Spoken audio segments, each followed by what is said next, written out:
Here we Seriously? are. We're going live. Going live on the. Here we Thank go. you. Thank you so much.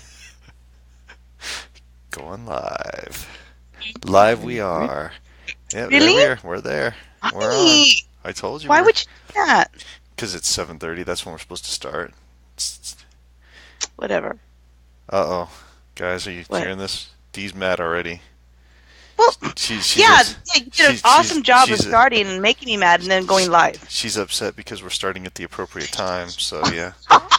She she's No, she's really upset. Oh, we've got 33 Christopher. people in there. Hey, Cora, Kyle, Whatever, Chris. Whatever. I'm Chrissy. just. Hi, guys. Mallory, hello. James is Just jumping in here. 47. What's jumping up fast? Kyle, yeah, missed you too, buddy. Yeah. Dee's a little bit behind, so we're gonna play our game that we Oh we my God, Christopher, you better stop.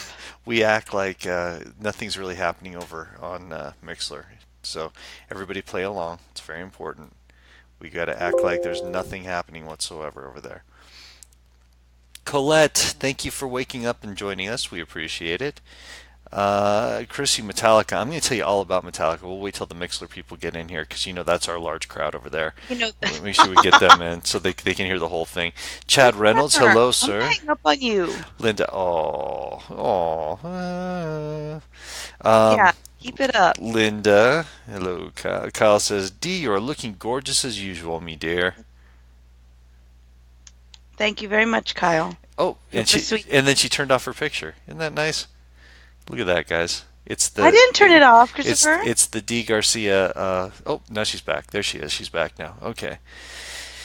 Ugh. Yeah, Laura, I did have fun last night. I'm going to tell you the crazy story about how it all went. Just a minute, guys. Just hang in there with us. We're just waiting for Mixler to start. It should only be another 10, 15 minutes. We'll be back up on Oh there. my God. You know what? Mallory, I'm gonna turn hello. my picture off again. Aw, na na na. There you go again. Kyle, you guys wouldn't believe what happened to me today. I was pissed. Oh my God, Better guys, cool it, bro. we're gonna have a rant session tonight before we get started. Hey, madam, how are you, Joni? Oh, hi. It's so nice to see you. Thank you for joining us. You are new. It's good to see you. Hello, Shelley. Let's see here. Cora sending some hugs over to Tony. Oh, we're about to start on Mixer. Oh How my God. nice, right? Yeah, just let us know when that's gonna start up. It's 7:33 by, or I guess 8:33 by your clock there. Oh no, Kyle been over at work to help somebody split his pants. Hi, everybody in Mixer. We're Hey live. Mixler, how you doing? Guys, wow, we're just starting up. How's it going over there? We are just starting up. He's really not doing anything important. No, nothing at all. It's really good No. that everybody's able to join us. Hi everybody. I wonder if they can hear me because I had my volume very low. I don't know. We'll have to find out. I guess we'll have to see now, won't we? Absolutely, absolutely. Okay, guys, so I want to start off. It was a bad day. Today was a bad day all the way around. I'll be honest with you. We don't like Hmm. to start with bad news, bad days. Dee had a bad day. I had a bad day. It was a I had a bad. very bad day. It was a kind of crappy day. Hey, Joe. Um, yeah, so it was not the best day, but we're going to try to make it better. We're going to try to improve things very quickly and improve our attitudes Just and hanging stuff out like that. here with my bro. Yeah. What's up? Yeah. Um, so, oh yeah, they can hear you. You're good. You can be heard. You're Yeah? good. All right, It's good. okay. We're gonna be all right. Christine, everybody's jumping in. Hey guys. Why are you So laughing? I'm not. I was gonna tell them about my Metallica experience last night. Metallic? Okay, go ahead. Yeah. So okay. So here's my Metallica experience. Hey, you're wearing red. Yeah, I am. Is that all right? Okay. Good. That's a good thing. You're wearing red too. We didn't even plan I this. am. We didn't even plan this. How cool is that? Yeah, so Metallica last night. Let me tell you guys how this went because this was a mix of good and bad. So went to Metallica, got there extremely late because I told everybody we should leave early, but no, nobody listened to me. Ended up missing the first band. My wife wanted to see Volbeat. Missed Volbeat, so wah wah. And then after that, we got there about halfway through the second band, which was Avenged Sevenfold, which I don't really care about, so that was okay. But so we got up to our seats, and as we were going to our seats, we're like, okay, we're gonna sit down and have a good time. Of all the seats in a 70 plus thousand seat stadium, we got up there. I started walking past these people who were probably in their 50s, but were acting like they were about 15 or 16 years old. Hmm. And as I was trying to get to my seat, guess what? There was a woman who was throwing up so intensely from drinking so much that she was puking into her cup, and it was running over. Her cup was Ugh, running her over. cup runneth Yeah, over. with puke. And so she was still going when we were there, and we had to like walk around her. That was a wonderful experience. So Gross. then That's disgusting. we're over there like trying to hold our mouths, like trying not to breathe in the whole situation. So what most cautious normal people would do is they would take their cup of vomit and take it and throw it away somewhere. She But drank it? no, no, she did the next best thing. She actually tipped it over and spilled it throughout about five sections, and No. so the sun baked down onto the vomit, and we got the smell of the vomit up onto us all night long. Oh. That was about until the time that Metallica took an hour to get on stage, 1 hour to get on stage, and we sat there and waited for them. So okay, then the rain starts up about into the fourth song, and at that point, lightning is flashing around. It was very surreal. It was really cool. I was like, wow, this is badass. People were fearing for their lives, and I was really excited by the whole thing. I'm like, oh, this is really cool. I like this. And so they called it, and we had to do a weather delay for an hour after the fourth song. Oh. Now that was okay. Suckos. Yeah, but they came back out. They really put on a great show. They did a really good thing. And for their encore, I was telling Dee about this already. So there's one. Yes, I already know this. Okay, there's one Metallica song. I maintained. I kept myself very much within my You age range behaved. for a couple of head nods and some sing along stuff. But in the encore, they went into Fight Fire with Fire. I And love that song. when this song came on, I literally was like, hold my glasses. And I just, I, The soul was like, oh my yeah, glasses. I lost my mind. I was suddenly 17 years old again. I went nuts. I was headbanging and people were freaking out. It was a whole thing.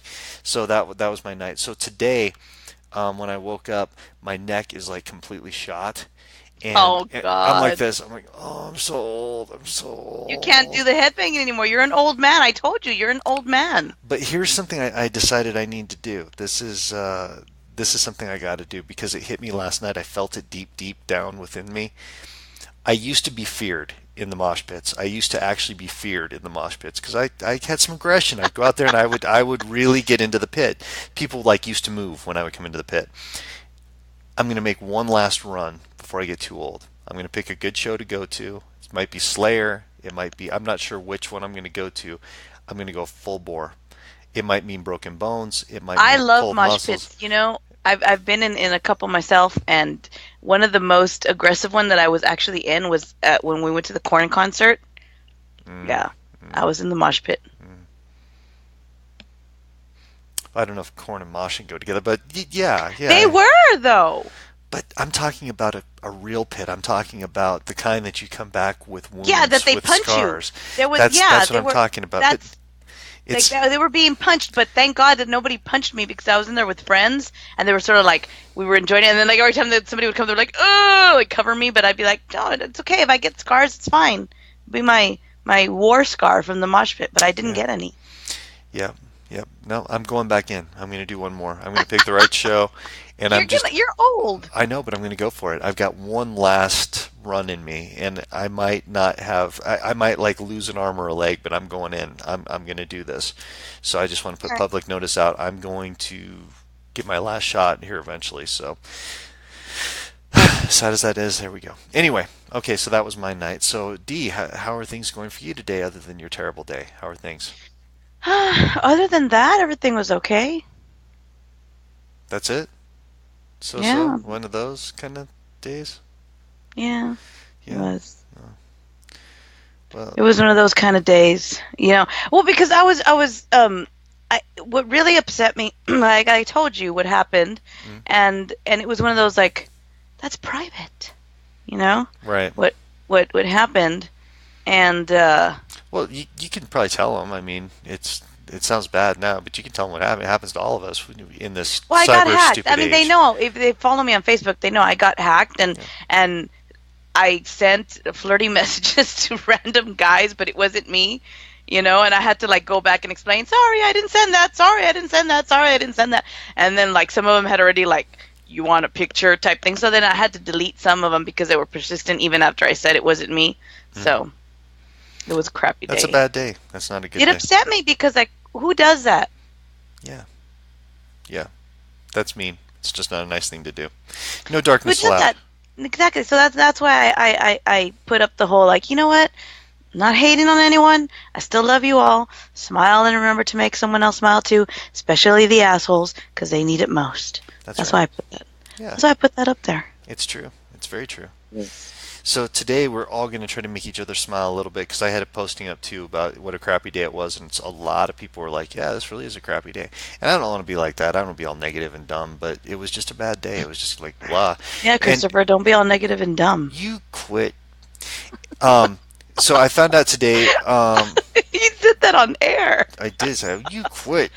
Um, no, but I found out today. So for Box Talk Chronicles, for those who don't know, we lost our editor, John. He's moved on to Mm. some other stuff. Awesome guy, did a ton for us. He's so cool. But we had to find somebody else. So Tim from Honology actually jumped in and was like, "Dude, I want to help you out." I was like, "Wow, are you kidding me?" He's like, "Yep, let me do this for you." So today we spent like all day on the phone trying to figure out how to get files, my files to him, and he was going to put things together, and it was going to be an awesome thing. And found out that basically we spent a whole day doing absolutely nothing, and now Hmm. we're going to have to do like a hard drive back and forth. But it's going to work out. It's going to be cool. We're going to make it work. So yay. Are Anyways, we? yeah, it's going to be good. That's awesome. So, yeah, you've got a new contact now for your voiceover work, your narration. Oh, Yeah, nice. yeah. If you guys and let me give him a little shout out because he's really cool. When we first started doing Ghost Box Chronicles, he was one of the first people who reached out to me on YouTube and was kind of like, "Hey, good luck. Hope everything turns out." And he puts out some really good work. So if you guys um, want to go check out on Honology or on YouTube, his page is Honology, and his work is really awesome. How they film their investigations is kind of how we do it. So we're excited to work with those guys. They're out of California and they do some really cool locations. So definitely check it out.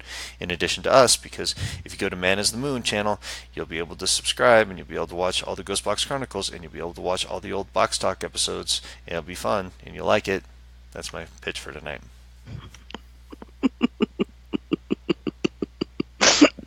Good pitch. Thank you.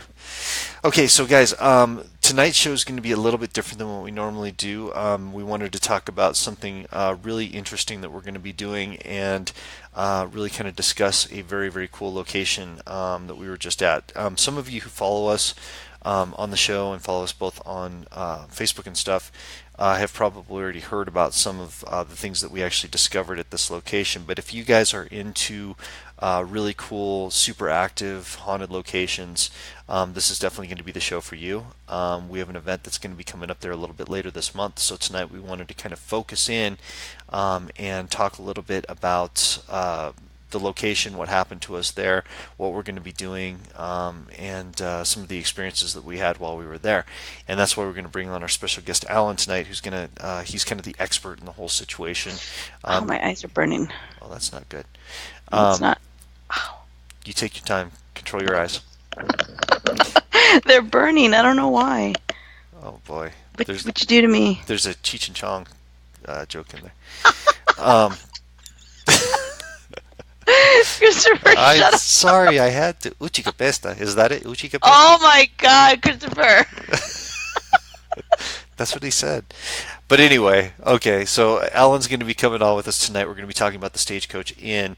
I'd If like I to, can find him. if Dee can find him, that's an important thing. Do me a favor, guys. If you would, please go ahead and share this to your Facebook page right now. Just share the Yeah, video share it, guys. and bring everybody in because we want to talk about this place. And especially if you know people who are in and around like Iowa, Nebraska area. We're going to be doing an event there later this month, so we want to definitely talk to everybody about coming and joining us and meeting us and all the kind of cool stuff that we're going to be doing. All Um, that kind of cool while stuff. while Dee is actually looking up Alan, making sure we get him on here, I'm going to read a few comments before we move on. Um, Yes, read the yeah, comments. Brandy says, "Is it a full moon tomorrow?" Yeah, tomorrow is the full moon, I believe. Kyle again split his pants today. Bad day for Smiley Kylie. Um, let's see. Let's see here. Smiley Kylie. Smiley Kylie.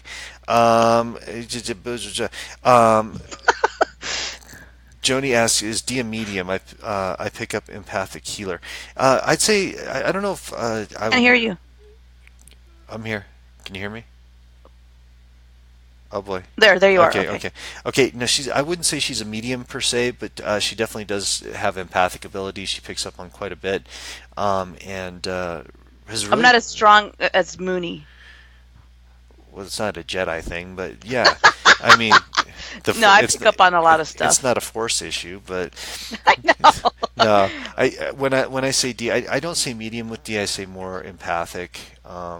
She's been insisting on investigations over a couple, and has had a really interesting kind of way of tuning in. So it's been fun to work with her. My mom and I enjoyed it. Really enjoyed working with her in Iowa. So yeah, Yay. I don't know about if I would say medium, but yeah, she's definitely got some abilities. Colette says, on I'm in the UK. I want to go do an investigation with you guys. I'm hoping one of these days, Colette. Hopefully, the crazy, dumb violence that's happening in the world will tone down here eventually. We can No, do more of that you know stuff. what you said? A good way to explain that. I'm sorry, I'm going back. Remember you told me I leveled up? Yeah, yeah, she did. She kind of leveled up, de-leveled up. She's got a whole bunch of abilities.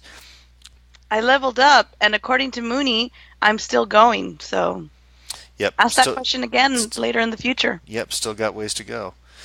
Hmm. Don says you can see Saturn tonight next to the moon. I'm not surprised about that. Did you find Alan? I did find him, Okay, that's but he's excellent. yeah. Winona says, "Are you going to ever come to Charleston? Would love to see you both in Charleston, South Carolina." Yeah, actually, I'm looking at. It looks like we had an event in North Florida that may or may not happen, so it looks like we might come to Charleston instead, which would be a lot of fun. So definitely keep your eyes open and ears open because we should be coming up that way. Maureen, hi Maureen. I scared the crap out of two girls while checking out a location today in Davenport. Yeah, that's always fun. Davenport's an interesting place, as we know. Stephanie says Jedi Moon. I totally agree with that. Um, Donna says, And you see your head go. yep. Uh, Donna says D is amazing, very gifted empath. Thank Oh, you. hey, and I was going to tell you guys, Donna, I should make this announcement. I didn't think about this while Dee's getting Alan on the line here.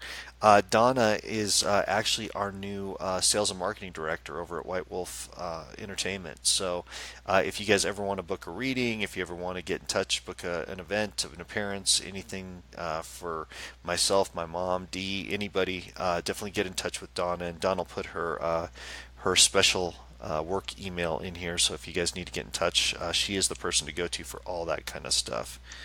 Let's see here. Linda says, I had a flat tire again. People are slashing tires. Oh, come on, people. Don't do that stuff. I just had a whole rant about this on Facebook. Let's stop being mean to each other. Why are we doing that stuff? It's no fun. Everybody be nice to each other. Hmm. Uh, how are we doing, D? We close? Doing good. We're waiting for him to call in. Okay, excellent. Laura says, Moon, as a child, I saw a lot of spirits. I also saw a dark critter. Lately, two dark ones have shown up. Tell me, handsome one, what were they? What are they? Um, mm,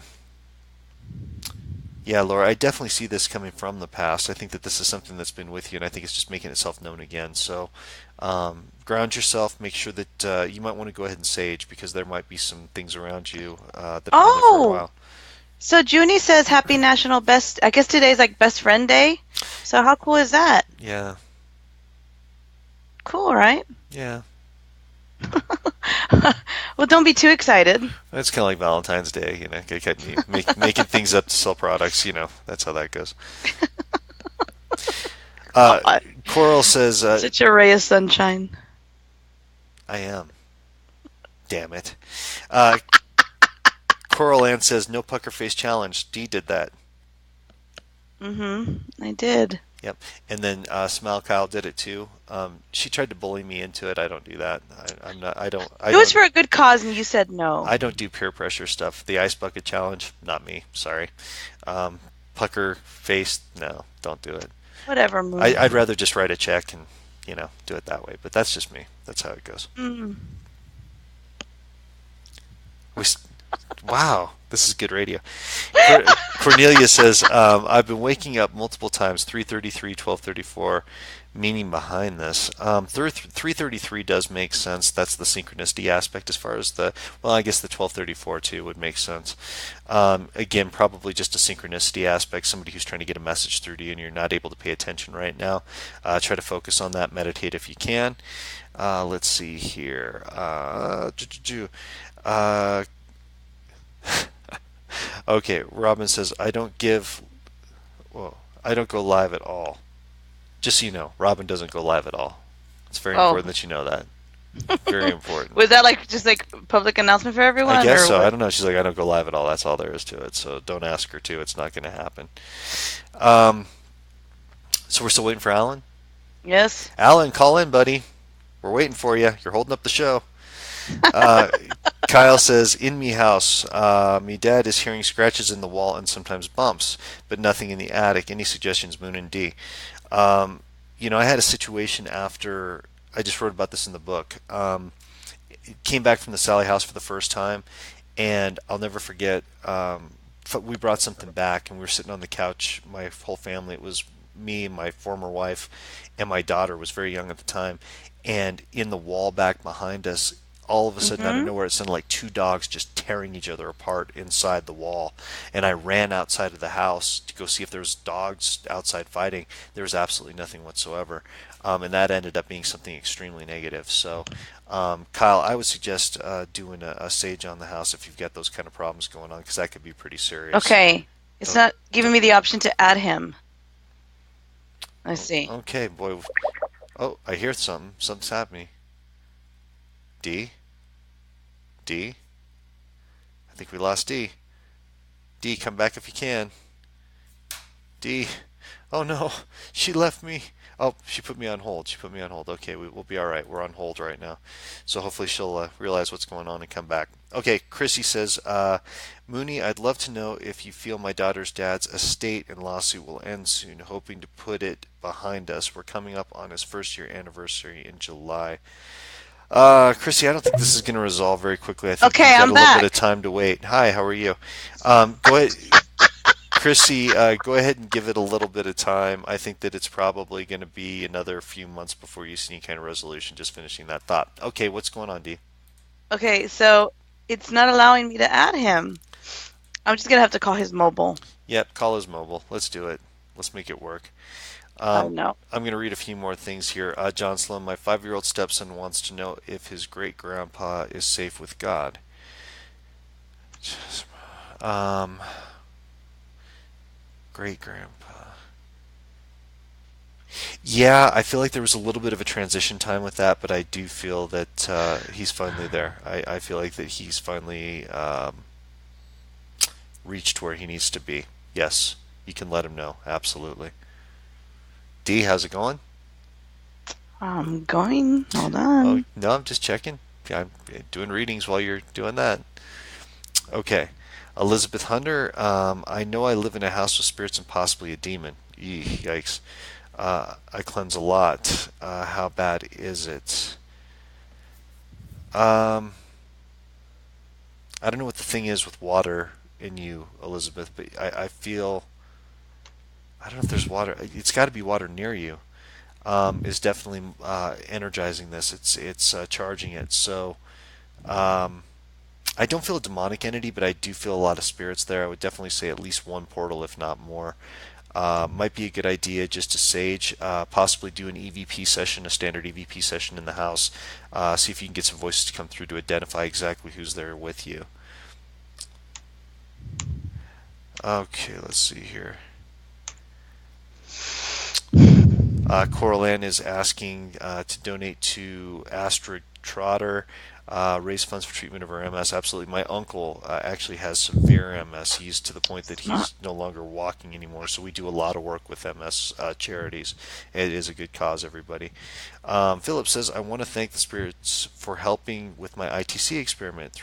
Three definitely and one possibly out of 8 I found out today got the code word from the spirits. Remarkable. That's absolutely awesome.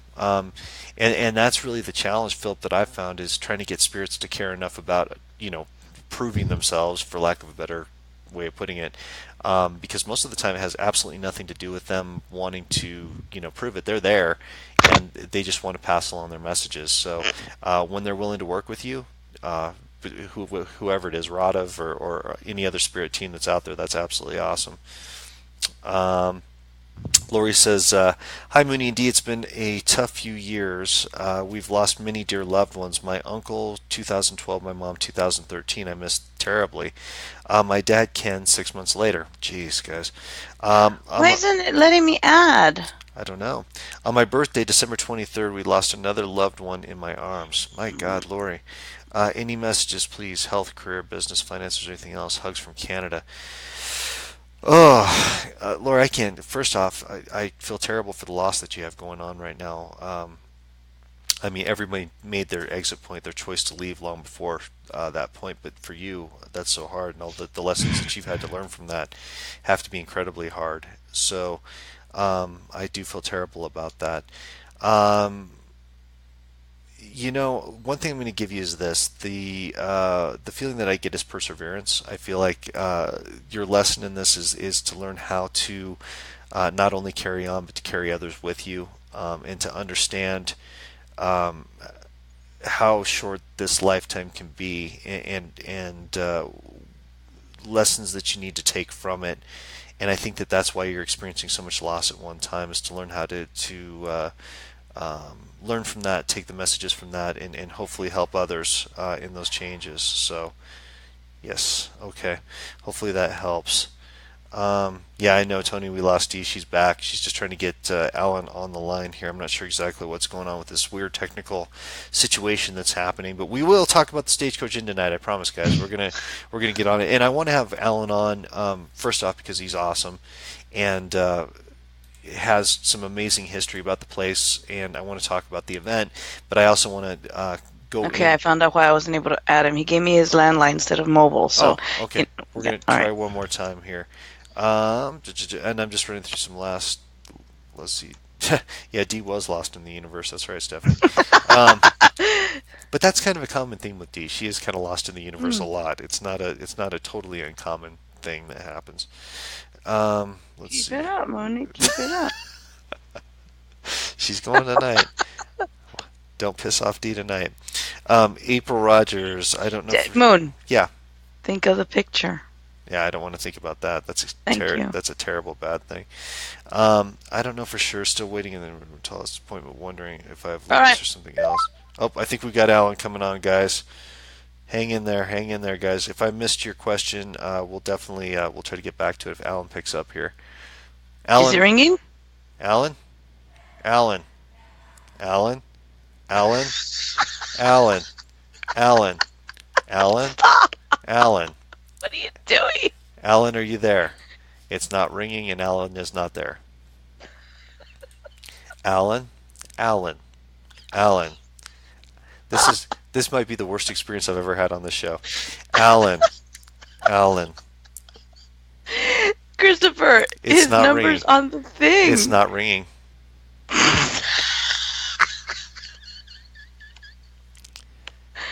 Ay, ay, ay. I'm sorry, guys. We're trying. You gotta love the technical.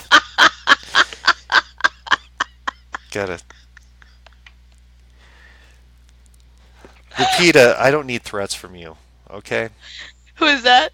Lupita, too. That's my I sister. know who it is. That's my She sister. says, "Don't make me So, unleash Trudy on the show." I so, don't. listen. You, if that picture scares you, think of that picture to the 10th power. I I'm know. afraid of her. I know. I totally What does get that it. tell you? We will get back to our topic tonight, guys. This is like the old days. This is like the original days. We couldn't figure anything out. Nothing was working. You know how You that know goes. why, Moon? Because it's a new Skype. Yes, yes, yes, yes. Okay. I can't figure out how to add him. I Are didn't. you using the new Skype or the old Skype? The old Skype. I don't mess with the new one. The new one's not gonna. It's kind of like that weird Windows thing that came out for a little while that Well, nobody why ever don't you used. hang up on me and I'll call you from the old one? I can't hang up on you. I won't get you back. Hi. Okay, we're gonna hang up on D now. Hold on. Wait. Why won't you get me back? Yeah, we'll see if you come back. Okay, bye bye. All right. Now we're gonna try D. One more time. I'm going to call her on the old Skype. Okay, guys? So you're here with me. We're going to do this. Boy, this is just like, I'm telling you, this is like the old days. This is like the old days when we used to do this. Okay, let's see. I'm gonna try. Oh, oh, did we had it for a second. She's gone again. We're going to try one more time. Let's try one more time. One more time. We're trying again. We're trying again. We're trying again. It's ringing. Do we have Dee? Moonie, Hi, you're there. How are you? I'm here. I told you you would get me. It was a short solo career for me, Cornelia. I went.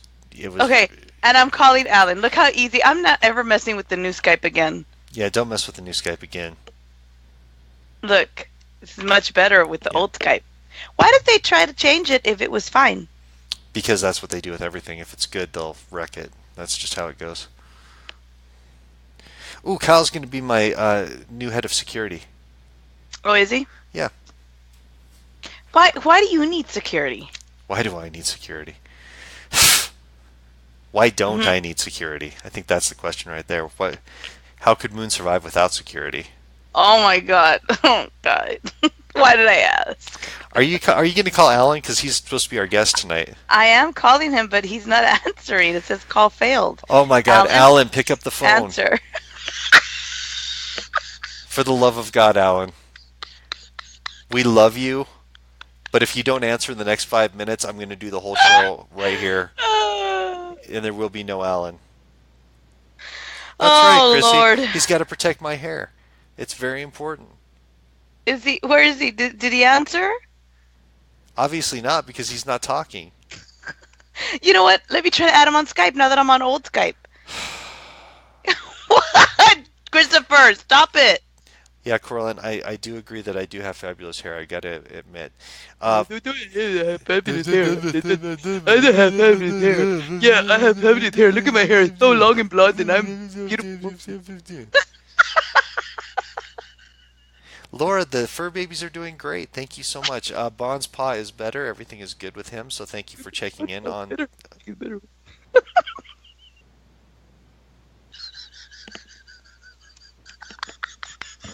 Alan, for the love of God, pick up your phone. This show's going downhill fast.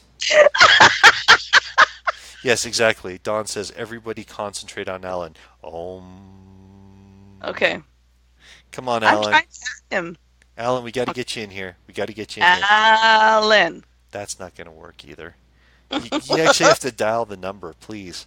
I am, We've got a Christopher. ton of people in here, and they want Alan on the air. They came in here to see Alan, and you're not giving them Alan.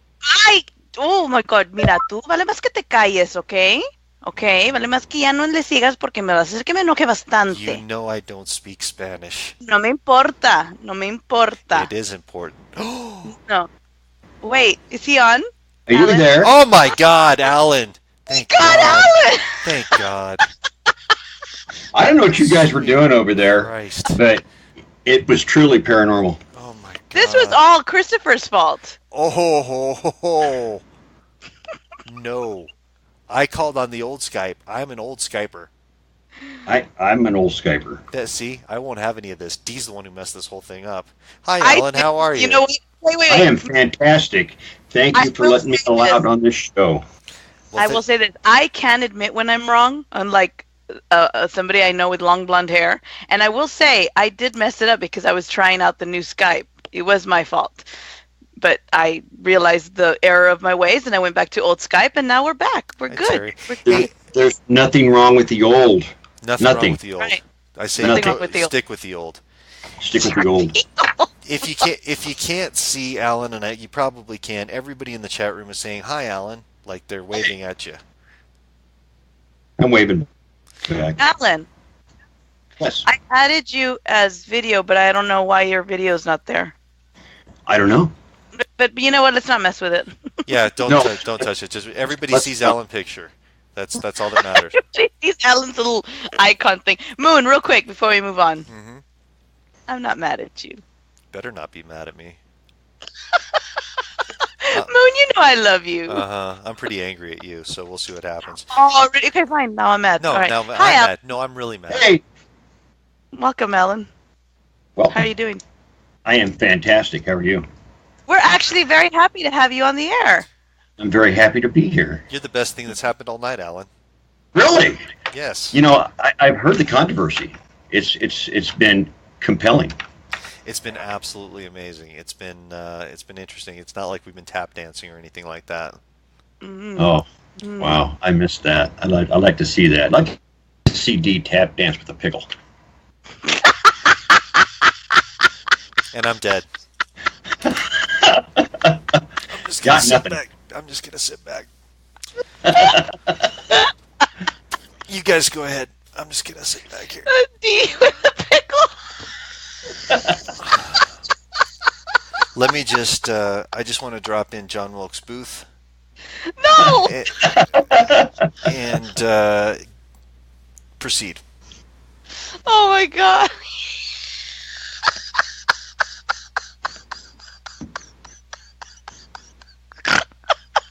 And we have our first snort of tonight. Alan, that might be a record snort. I think you might have had her start up earlier than anybody else I've ever heard get the snort right off the bat. Moon. Yes. I'm never gonna mess with the new Skype again. I promise. We'll see what happens. So, Alan, you know what? Whatever. Alan, yes. Let's talk about the Stagecoach Inn. Let's talk about how this all happened. Tell us first. Okay, so the Stagecoach Inn is located in Ida Grove, Iowa. Correct. Now, for people who don't know, where exactly is that located? It kind of a proximity. It's approximately 45 minutes northeast of Omaha. If you're familiar at all with Denison and Carroll, Storm Lake, Sioux City, yep. It's kind of south of those places, a little north of others. It's a real small town. It's known as the town of castles. Everything there looks like a castle. Well, let me stop you there too, because the coolest thing when we were driving into town. It was me, Dee, and Mama Moon. We were all driving into town. I gotta tell you guys, it's so cool. You drive in because the castles are cool. Yeah, you're driving through farmland. I mean, like just farmland, and you got somebody who's kind of sitting next to you, going, "Oh, at least it's pretty," for like 3 hours. Go back to that. And so finally, I'm like, "Oh yeah, it's farmland." And then you come up, and seriously, it's this really. What was my reaction to the castles, Moon? What was my reaction? She lost it like a geek. She just snapped. She's like, "Oh my god!" Yeah, she lost it. She thought it was the coolest thing ever. But when you drive up on it, it really is. It's like castles. All of a sudden, you're like in Game of Thrones. Like, boom. You're like, whoa, how did this happen? Yeah. So, it's really kind of cool when you drive up. Sorry, Alan, I didn't mean to cut you off, but it is very cool. No, that's all good. It's all good. Yep. But, it's just basically a little quaint Norman Rockwell type looking little town with castles in it. Definitely. And a very haunted location. Yes. Well, now, how did you originally come upon the Stagecoach Inn? How did you become involved? Well, originally, I had moved up from the Des Moines area to help take care of my wife's mother. We just pulled up roots, went up there, and we thought it was going to be a real short period of time. She was in pretty bad health. And anyway, it turned into almost 6 years. But when I was up there, when I first came to the town, I had one of my wife's family members say, "Hey, I want to take you a drive through the park because I know you like to deer hunt. I'm going to show you this park." And so we're driving through there, and whoa, what's this place? Oh, that's called the old Stagecoach Inn. And immediately I was just mesmerized with this place. It was something there that was just like saying, "Come in and see me." Right. And so I found out that the Historical Society met every other Thursday. And that I was going to go down there and make a pitch to them. I was going to say, "Look, this is who I am. This is what I do. Can I investigate this old place?" And through a lot of debate, through a lot of unhappy feelings about the idea, I managed to get in there. And it was in October. Come to find out, it was the same date as, I found this out later, it was the same date as Judge Moorhead's death. Wow. Oh, wow. And That's crazy. Yeah, it was absolutely just crazy nuts. I walked through there several times previous. I'd done some little tours and stuff, And it was one of them places that it was just saying, Alan, you've got to investigate this. Anyway, back to the investigation. I investigated there 3 nights in a row. And the third night, I was just going to throw in the towel. I said, there's nothing here. There's nothing for me to pursue. And suddenly something jerked on the back of my coat. And I literally, it spun me around. I thought maybe I hooked up on something. There was nothing behind me. Then I asked the question, is there somebody here in this room with me? The following day, I went over the digital recorder, and I got to that point, is there somebody in this room with me? And there's very vivid, it's a little girl, and it says, yes, it was me. And from that point on, it just exploded. I probably investigated there 250 times. Wow. Since about 2012. Well, yeah, we'll get into the whole situation, but I know we had spoken. You were doing another radio show, and I was a guest on it. And I don't know how we got onto the subject of it, but you started talking to me about the Stagecoach, and said you got to check this place out. Not enough people know about it, and can you bring the ghost box? Right. And we just started kind of coming up and making a few plans here and there to see what we could come up with, and lo and behold, boom, we were able to work it out for, a few weeks ago now, right? A couple of weeks back. Right, it's been a couple weeks back now, yeah. And I got to tell you, that was impressive. That was probably, I was blown off my feet. There was some stuff that came out of that box that only I knew about. And then, of course, I revealed them to you as we, went through this whole thing. And it was just amazing. The things that came out of that box were just stunning, absolutely stunning.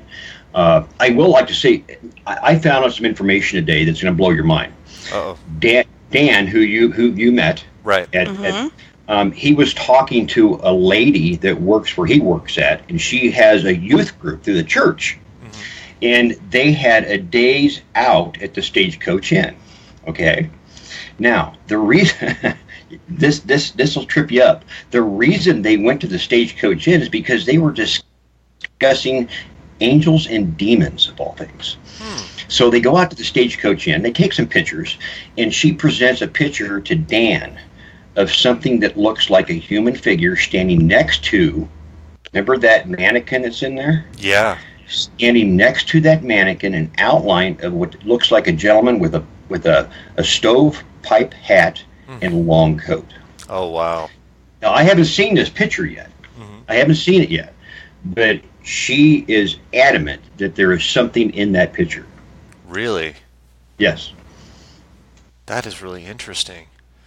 Wow. I'd love to see that picture. I would too. Before I go any further, it's all speculation. I haven't seen the picture yet, but the story in itself is interesting. Absolutely. Wow. Why don't you talk about angels and demons and go to the Stagecoach Inn? Yeah, that's an interesting concept there. Yeah, really, really strange. Oh my God. Well, so Alan, when we got there, I remember driving up to the place. It was I don't know. It's not that we weren't expecting a whole lot when we got there or anything like that, but you go into these investigations, or at least when I do, I try to go in with an open mind, and there might be something there might not be, one of those kind of deals. And right when we pulled up, immediately I got the heavy chest. It was tough to breathe. Head went light, the whole thing. I remember.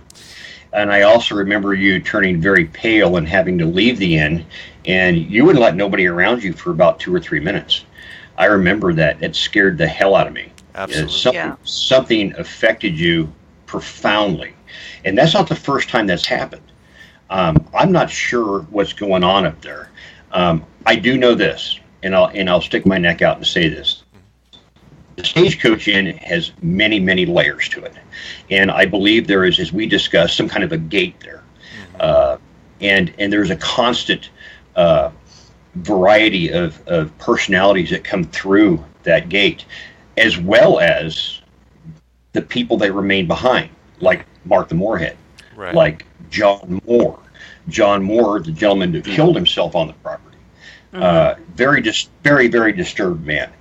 But This, folks, I have told people since 2012 that this place is oozing with activity, and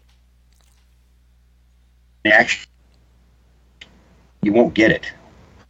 You won't get it. It's crazy active there.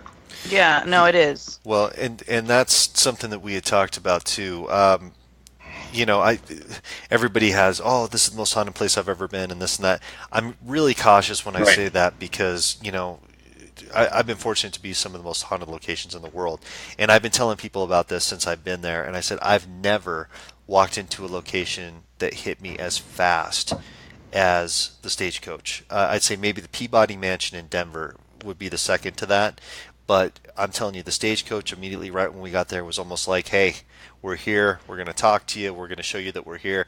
And it's interesting because I talked to Alan recently by phone, and I didn't know this, but you had been walking around talking to them a little bit beforehand, just kind of saying, hey, got some people coming here. Yeah, If you're it going to did. do something, this is the time. And it did. It happened profoundly. Again, Dee got scratched twice Twice. in less than an hour. Which was crazy. You became violently ill. I think we all suffered from some kind of a headache. And then Nearly after that the entire time happened, we were I there. went outside to throw up. Remember, after all that, Yep. after being scratched, I think it was after Chris felt sick, Right. and he went outside, and we Mhm. went back inside. Yep. And it was, I think it was when we were wrapping everything up, and I said, I got to go throw up. And I went to go, I had to go puke. Like, it was Yep. gross. Yeah. Right.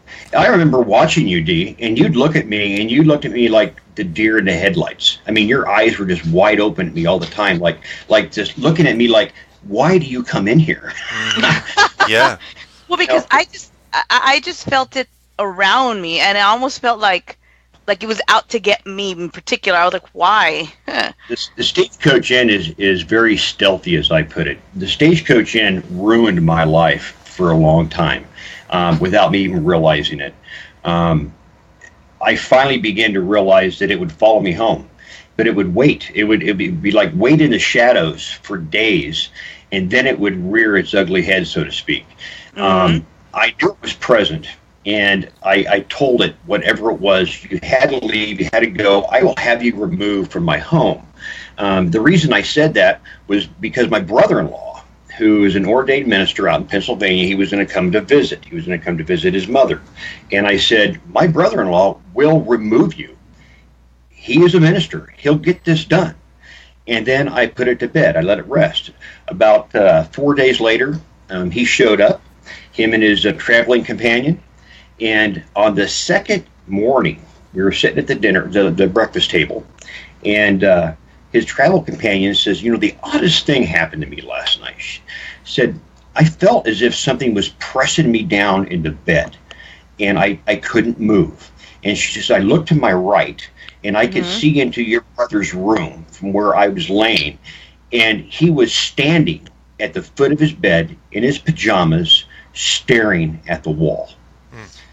And I thought, oh my God, this thing is actually calling him out. Right. He's actually trying to figure out what he's all about, if he's strong enough to do this. And it was after that all this tension and anxiety and everything that I'd been feeling had finally left. So evidently it felt like maybe it was going to have its match. I don't know.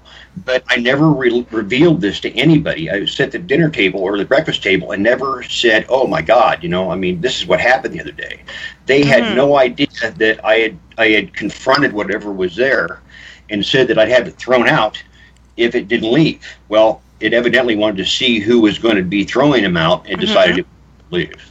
Wow. Wow. Yeah, I was. That's Sorry, dude, I didn't mean to cut you no, off. go ahead. I can Go ahead. ramble on forever about this place. It just,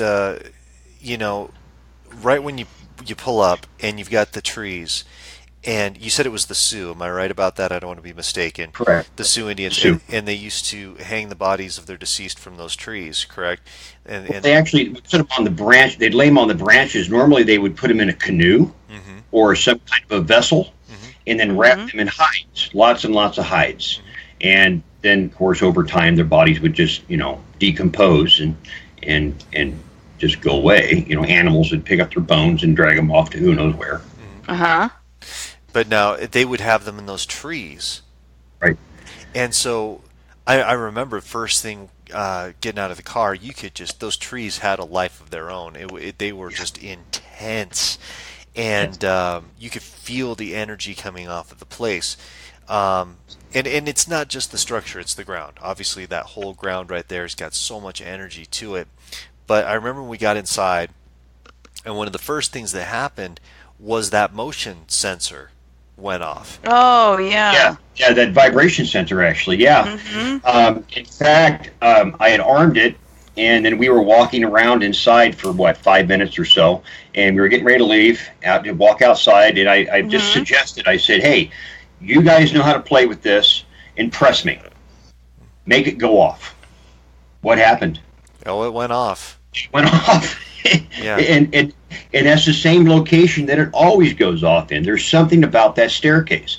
That's where this porthole, gateway, doorway, whatever it is you want to describe it as, is located. And there's a circumference. If you would draw a circle from the center of the staircase in a 15-foot circumference all the way around, Mhm. that is the heartbeat, as I call the house. I mean, it's right there. Right. Not to say that anything outside of that circumference doesn't have activity. It does, but it's right there, right where you were sitting at, Chris. Right. When you got terribly sick, you were basically in the heartbeat. Mm-hmm. Oh, Mm. and you can feel And it. Ugh. oh yeah, and that's why I had that EM pump that I designed sitting there near the staircase, Right. just revving out EM for almost 4 hours before you showed up. So we were all kind of a meat sandwich anyway. Yeah, it was definitely intense when we got in there. And we're going to talk about this, guys. Do us a favor, who are in the chat room, if you're enjoying the show tonight. And I know we're not answering as many questions as usual. I apologize for that, but Yeah. we definitely want to talk to Alan about what's going on. Do us a favor, share the video to your Facebook page right now. Let everybody know we're talking about the haunted Stagecoach Inn. Dee, if you have the link for the event, I just wanted to talk a little bit about that. Oh yeah, If you yeah. could Go put that ahead. in the Yeah. chat room, that'd be absolutely awesome. So, guys, Sure. I'll put um, that in there. we this was a last second decision, but we got with Alan, talked to him about the amazing experience that we just had here recently, and decided to put together a Ghost Hunter University event on the 23rd and 24th of this month of June. We kept the price way down. We wanted to make sure everybody could get in and really enjoy it. So Dee's going to go ahead and put the link in there for anybody who's interested in going. If you're near Nebraska, if you're near Iowa, I promise you, and this is coming from me, I can guarantee you, you will not be disappointed with the activity inside this location. Grab your tickets now. We're going to be doing a VIP portion where we're going to be doing Box Talk Live the night before, but the main event, we're going to be going out. We're going to be doing a class at the Rec Center, if I'm right, Alan, at the Yeah. Rec Center out there, and then we're actually taking Mhm. everybody on a really intensive ghost hunt of the Stagecoach Inn. And I know for a fact a lot of these locations you go into, you're not sure exactly what's going to happen. I can nearly promise you that you are going to experience something life changing when you go into this place. It's just one of those Something type of will, places. yeah, something will happen. I tell people when they investigate the end that I will give them a 98.9% chance that something profound will happen at some point during their investigation. Whether it be large or small, it will be profound. It's always been that way. And I should also add that one of the locations that we're going to be at for this event is the depot, the Oh, train right. depot. Friday night. And yeah, and that's like a rock's throw away from the Stagecoach Inn. It is also a historical site. It was Mhm. the original train depot for Ida Grove. Now, I've been told by some, I've never witnessed it, I've never investigated it, but people say they hear things going on inside there. Now, Mhm. understand all this land that the Stagecoach Inn is sitting on is Native American burial ground. There's been a lot of things happen here over eons that I believe is part of the reason why the Stagecoach Inn is so active. Well, There's a cemetery just up the road. I was just going to say, Al, we actually had information came through the box about the Native American activity that's there. Right. Yeah. And I think that I'm a catalyst for that activity. I think you were a catalyst for that activity. And Chris, so why was don't you Dee. tell everybody about that? Yeah, it's interesting. And I want to answer something really quickly for Chrissy. She's asking, where's a good place for people to stay near there? Alan, can you answer that question as far as Yeah, if somebody wants to yeah, go to a hotel? Yeah, there's the Super 8 that's right there in Ida Grove. It sits right on the highway. I think it's 175. Comes right through the heart of Ida Grove. But there's a Super 8 there. They got a couple of pretty decent restaurants there. They got like a sports bar. They've got a Pizza Hut. I mean, there's some little things you can do around town, places you can stay. We did eat at the sports bar on the way in, and the food was really good. So, yeah. Yeah, they have a tenderloin as big as your head. That's the truth. That is the truth. That's true. Yeah, that is true. It is true. It is true. And I'm laughing. Chris, what were we saying when we were eating the...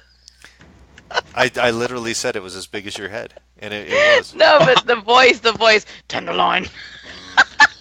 Give me some tenderloin. I want. That's how I ordered it too. Well, I want some tenderloin. Yeah, she said she wanted the Iowa experience, so it was provided to her.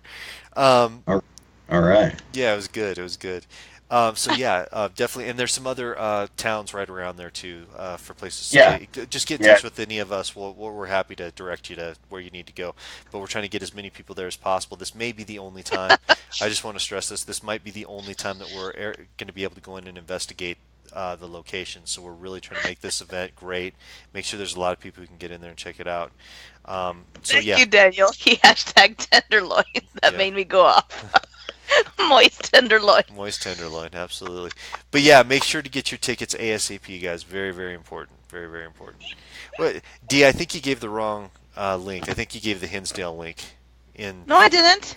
Did I? Brown paper tickets. Yeah, so that's the Hinsdale event. That's the other event that we're doing up in New York. So no worries. But we'll get the right one put in there.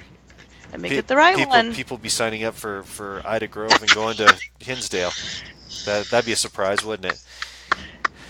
But yeah, we ended up guys, forget the one. Let me put the right one in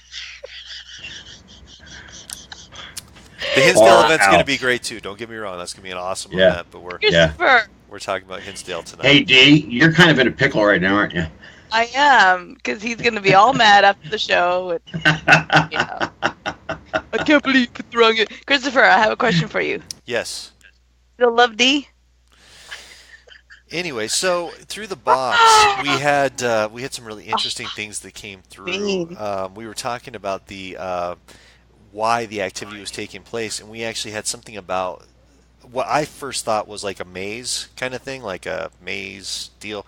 They said the maize god, the corn, the god or goddess of corn, came through and said that was very cool. Yeah, that they were holding the spirits there. I mean, it was completely clear. Everybody in the room heard exactly what came through, and that was intriguing. And then through the box too, one of the key spirits that's in the location, her name's Martha, right, Alan? Correct. She came through and she was just talking up a storm as to about what happened. Can you kind of give her story?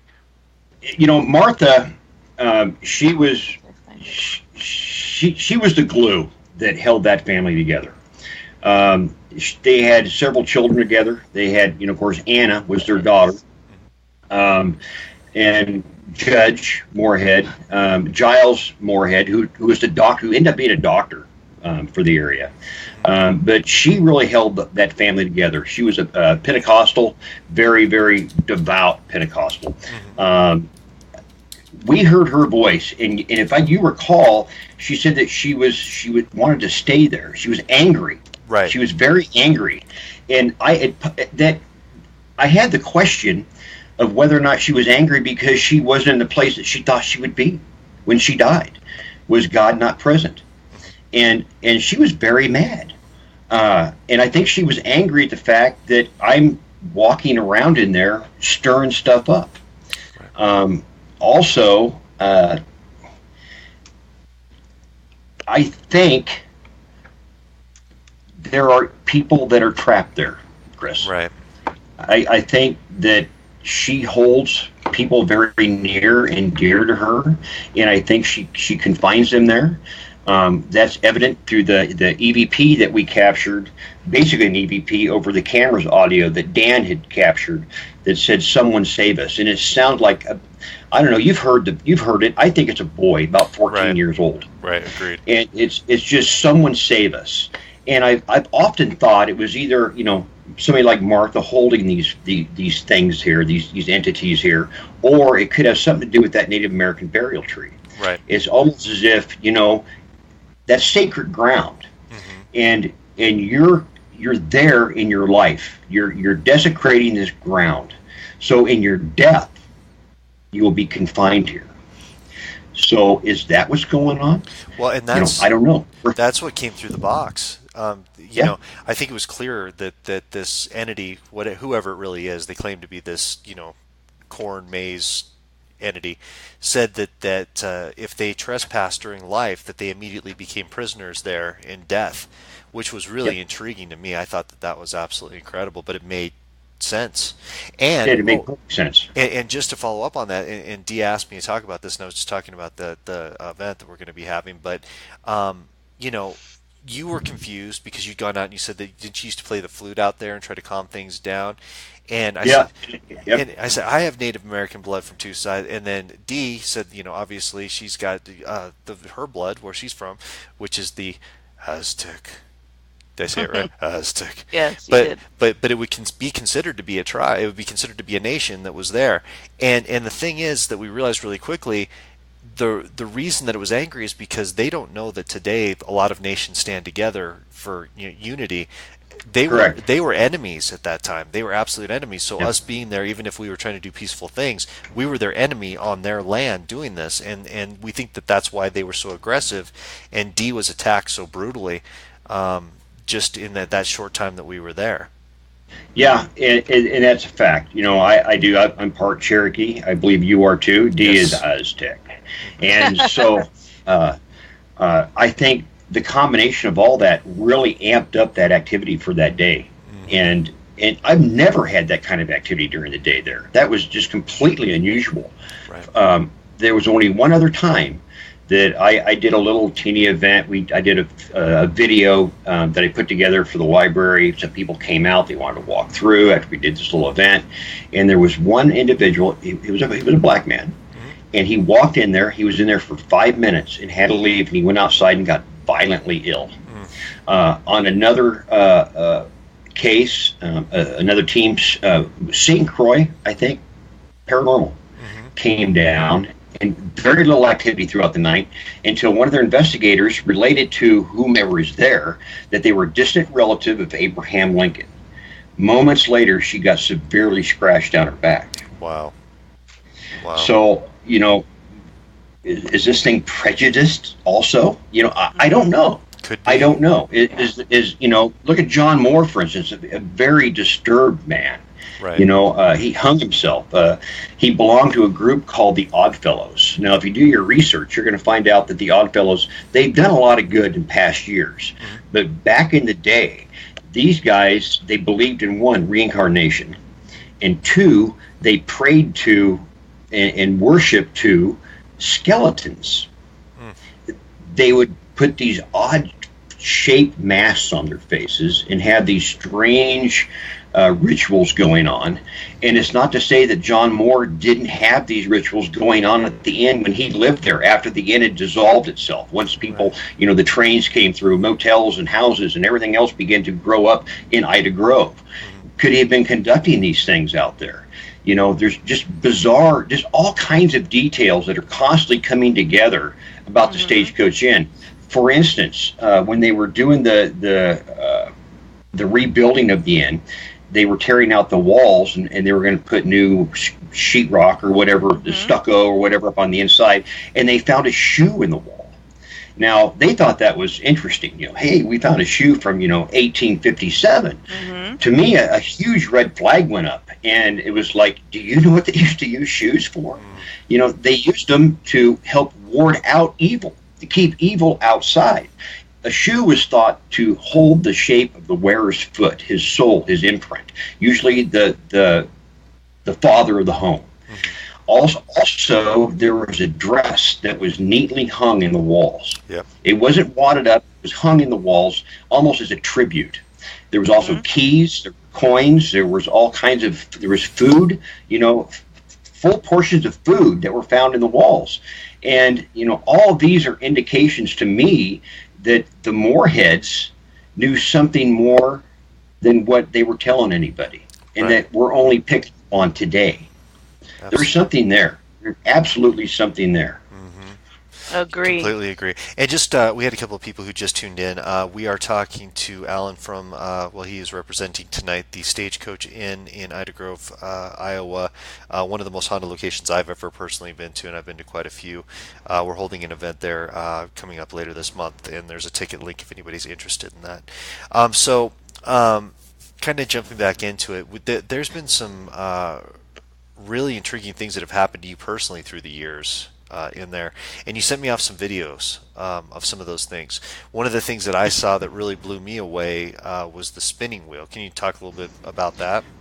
Oh yeah. It's spun on me now 3 times. The first time I was in there during the daylight hours. It was with one of my investigators, no longer with the team, with Moonie Dee.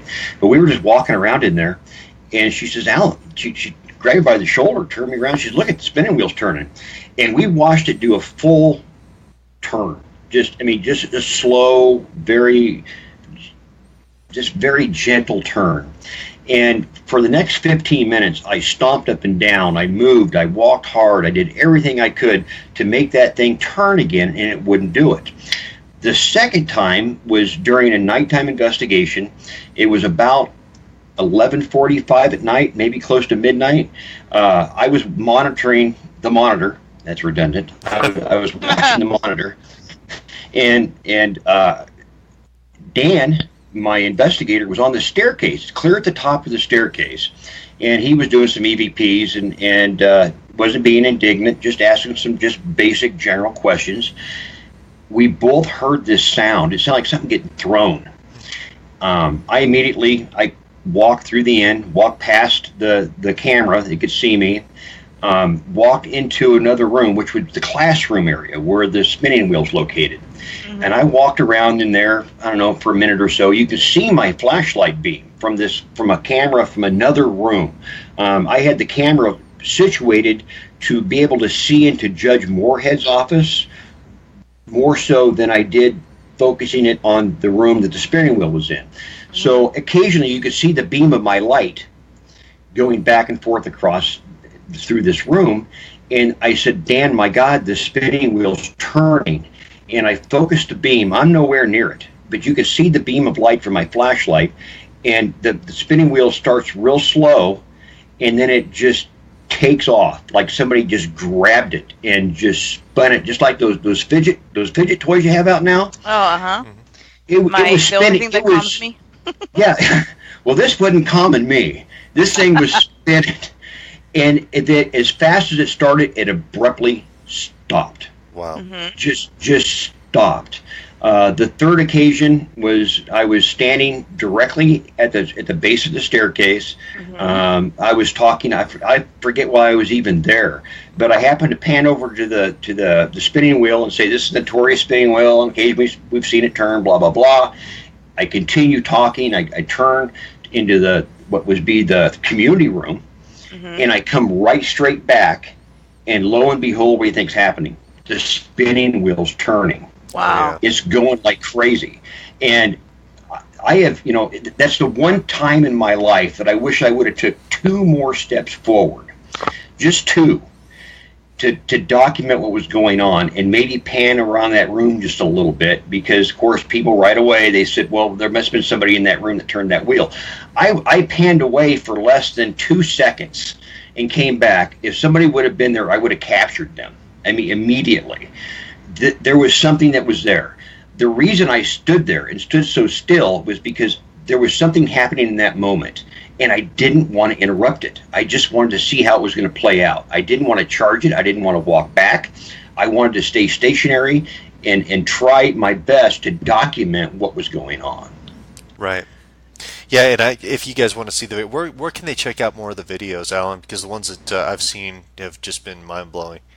You can go to, I actually have a page called the Stagecoach Inn page, or you can go to Moonie Dee, and we have some videos posted there also. Yeah, the one with the spinning wheel just blows me away every time that I see it. I've gone back and watched it 3 or 4 times now, and yeah, it just such an active place. You know, the other thing I was thinking about too that was really cool when we were doing the session downstairs, and I guess it was called the men's room, right? It's where the men used to stay, and we had talked about we were going through all sorts of different questions. A lot of different things were coming through, and there was something about birds that came through, and I know that just blew you away. What exactly happened with Oh that? yeah, tell them about that. That was really neat. Yeah, the birds. I think my mouth just dropped open when they said the birds. Reason being is Judge Moorhead really had no pets. He didn't have a dog, didn't have a cat. He had a crane. And this crane followed him everywhere. I mean, everywhere around the property. It was a pet to Judge Moorhead. It followed him everywhere. It was a bird, for crying out loud. And that was one of the things that you guys had no idea about. It's one of those things I said I knew that it was talking about that you didn't. Right. And I believe it was talking about Judge Moorhead's birds. And I got to tell you, what are the chances of being in a location to have a particular name, Martha, come through a device like that? I can't even put a measurement on that. You know, to be in the Stagecoach Inn and have Martha come out of that spirit box was absolutely phenomenal. Well, and I think the thing that was even more amazing about that was, you know, if it was just me going, "Oh, hey, it's Saint Martha, guys," that would have been one thing that I was just, you know, I could have researched it, I could have done a lot of things, but clear as day through the machine, in her own voice, Martha came through. Yes.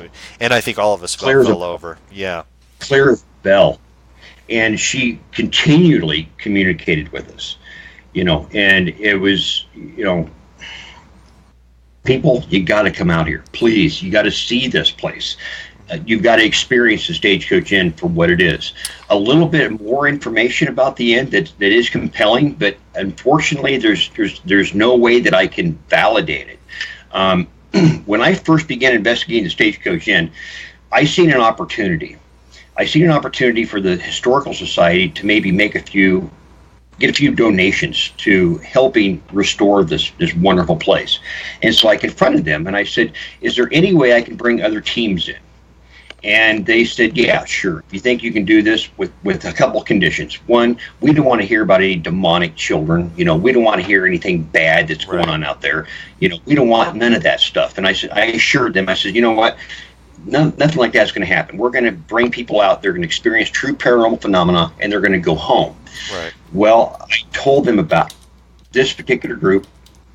I'm not going to say who they were. Posted something, and they put it on YouTube. And when they did, somebody had seen this on YouTube, one of the Historical Society members. Wham! I was shut down. Oh, I mean, right now, shut down. It wasn't even a second thought. And I was really bumming because there was so much more that I needed to know about this place. So about 6-7 weeks went by. Eventually, I got a phone call. I got a phone call from one of, I'm going to call it very predominant figures in Ida Grove, who's also a member of the Historical Society. And he says, "Look, Alan," he says, "you're a member of the Historical Society. We cannot keep you from investigating there. But let me tell you something." He says, "You conjured," he says, I'm going to step back a little bit further. When I first asked about doing this, they said, "Well, we don't want things conjured up anymore." I could have dwelled on it at that very moment, but I was trying so badly to get into the inn in the first place. So now we're going to move forward. He says to me, he says, "Let me tell you something." He says, "Back in the 70s, there was an old barn that was outside of town. And in this old barn, there was some kind of satanic rituals going on. They had the pentagram, they killing cats and dogs and chickens and God knows what else." And he says, "I think a lot of the society members got really nervous, and here's this word again, we're afraid that you were going to conjure things up again." Right. And again, another red flag comes up for me. 6 months later, it's April or May, I'm beginning to set up. An old gentleman comes up. I'm taking a little break outside. Gentleman comes up on a bicycle. "What you doing, Alan?" "I'm going to investigate the inn." "Oh, you're going to investigate the old barn, huh?" Again, another flag went up. So I'm thinking that this place, that these satanic rituals were being performed, was indeed a barn, and that barn is called the Stagecoach Inn. Wow. That's amazing, and I agree with you. I definitely did. I don't know about you, D, but I felt some very negative things had been done there. Some very negative Oh yeah. rituals. Yeah, and in the '70s were Yeah, I picked just up and we couldn't. I mean, I don't know if you remember, we were having difficulty breathing upstairs, and yeah. it was just It felt yeah. like stab wounds and all sorts of different things that happened at once. I Yeah, was having trouble breathing. I was getting dizzy. It was just it was, and strangely, I want to go back. yeah. Well, it's just so intriguing. The place is just so amazing that You know, yeah. But I do want to once it gets you, it will bring you back. draw you back in. Yeah, and that's the thing. I do want to give a word of caution. For those who don't know, I know we had some people who were asking in the chat room. We had some people who just came in once again. We're talking to Alan about the Stagecoach Inn. He has all the history. He's investigated it more than anybody else ever has. Ida Grove, Iowa. That's about 45 minutes outside of Omaha, Nebraska. We did an investigation there, meaning Dee, myself, and Mama Moon, with Alan and one of his team members, came up with some amazing, incredible evidence. Dee was scratched several times while we were there, Twice, yeah. and it was very, very intense. We have decided to do an impromptu Ghost Hunter University event the 23rd and 24th of this month. In that location. If you guys have the ability to fly in, if you have the ability to drive in, please do. It's going to be a great event. This may be our It only is. opportunity ever. I have to stress this. This might be the only opportunity ever for us to Ever. take the public into this location. This is a place that you definitely do want to go. Believe me, it's very, very Hmm. important. The research that we're going to be able to do that night is going to be invaluable. And we're going to I would like to say something, Chris. I go would like ahead, to Alan. say something real Yes. quick. I want to stress the fact that Hmm. this isn't a place to get your cheap thrills from. No. This place will grab you. For those of you that just think this is a bunch of ho hockey, think again. This place will affect you profoundly, and it is not a joke. There's nothing to joke about the Stagecoach Inn. Hmm. If I'm scaring anybody, good. I hope I'm scaring the hell out of you. You should be. You should do. Yeah, no, And this is me. we were not even there. We were there, what, like not even an hour when everything started Right. happening, Moon? Oh no, no, no! It Exactly. wasn't an hour. We It was, literally think about this. We walked inside. No, this even before we walked inside, things started happening. But by the time yeah. that we actually got into the front room, and Alan just started walking around, showing us some of the things inside, giving us a history lesson, Hmm. the we felt the attack start. We felt a lot of different I things got happening scratched right away. right away. You immediately had that. I had the thing on The the side of my arm. neck. Yeah. And then downstairs, that's when the motion detector went off before anybody even went close to that area. It Yeah. immediately went off. We got upstairs, and it was so intense. I mean, if you're psychic, if you have any abilities whatsoever, you are going to definitely feel what's happening right when you get inside Oh this my God, location. It's going yes. to hit you hard. You, you could Um, feel it was yeah, it was let, crazy. let me make a comparison. And Chrissy, just to tell you, where do you fly into? I would suggest Omaha would be your best bet. The Omaha airport would be your best bet to fly into. There's some other options around there, but that's going to be your easiest. Um, so you guys know, and I wrote about it in the book that's coming out in August about the Sally House. It's one of the things I'm most well known for in this world is the Sally House investigation. What's the Sally House most well known for? The scratching of people. The entities inside will actually attack Oh, and and you kept scratch saying people. that it reminded you of that. It reminded me of that, but I'm going to tell you something. It took much, much, much longer for the entities inside the Sally House to gather enough energy to attack us than it, not even remotely close. The Stagecoach Inn was ready. Boom, right when we walked in. There were Yeah. attacks happening, psychic attacks, physical attacks. Um, I We got was sick. I was worried about my mom quite a bit. I didn't think she was going to be able to stand it most of the time. You guys heard the ghost box inside the place. When we turned that thing on, it was humming. They were ready to talk. They were one after Hmm. the other. It was absolutely incredible. So, guys, I'm I not. was just amazed the entire time. Oh yeah, and I'm not exaggerating at all. I have to tell you right now, you have to experience this to believe it.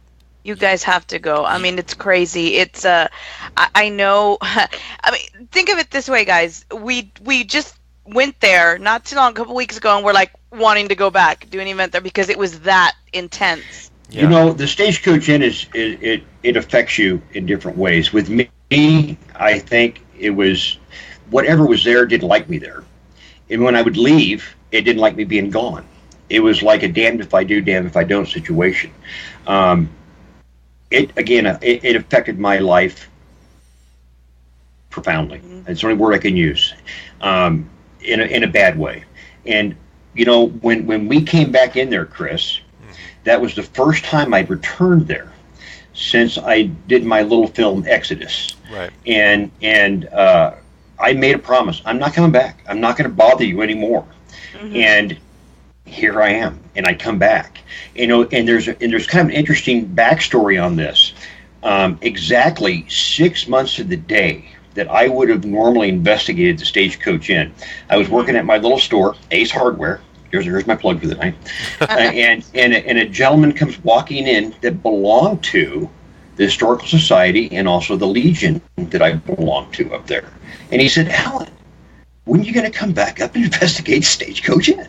And I thought, are you shitting me? It's been 6 months. And now somebody walks in that I never thought I'd ever see again in my life. This guy's like, he's old as Moses. And he comes walking into the store, and we're having this conversation. And then there was a lot of things that began to happen. Little things that started edging me more and more towards doing another investigation up there. Mhm. And then here we are today. So this place it's got a hold on me, and it'll get a hold on you if you allow it to. Yeah. Yeah, I would definitely agree. Now, really quickly, Dee, did you want to give any of your impressions of the place when we were there? Because I know Ellen and I have been talking a lot, but you haven't had a chance to kind of chime in what you felt when you got inside the house.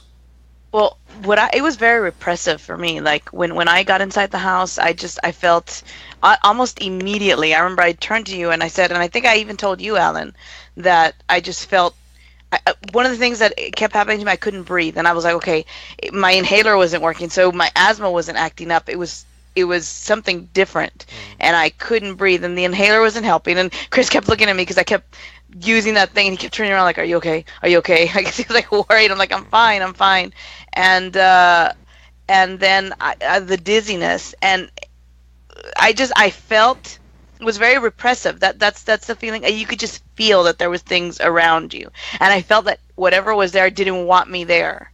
And later on, I we found yeah. out why. I believe that at one point the spirit box said there was as many as 19 people in that room with us. Right. Hmm. Yep. 19 spirits right in that You could location. just Yep. feel what was going on. Yep. I just felt it right away. You could feel the activity. It was negative. It was. Um, I felt almost like I was not welcome there. Yeah. Yeah. That that's how I felt. Like And I wasn't welcome there. I'd like to emphasize that I don't believe it's anything that's truly demonic there. I really don't. I No, believe Right. no. it's very malevolent there. Yeah. Something that just doesn't like you. Doesn't like Yeah. you. Yeah, it wasn't. I didn't get a feeling that it was anything demonic at all. That's not the feeling I got. But it just was not happy No. that we were there. No. It's And very powerful. yeah, oh yeah, yeah. It- And I did feel the energy change. That's one of the things that amazed me. Like after the ghost box session and Right. and after that whole session that we had there, I don't know. I mean, I did feel the energy shift. Yeah, And there was it lift was- in there. It yeah. got very airy. It got very light, and It I will did. concur with that. After you guys left, and me and Dan began to investigate, the first thing I did was, of course, I put the vibration sensor on the steps again, and it had been in there for probably, I don't know, 30 minutes, and I got to a point where I said, look, so what'd you think of tonight? Little investigation, just a little visit we had.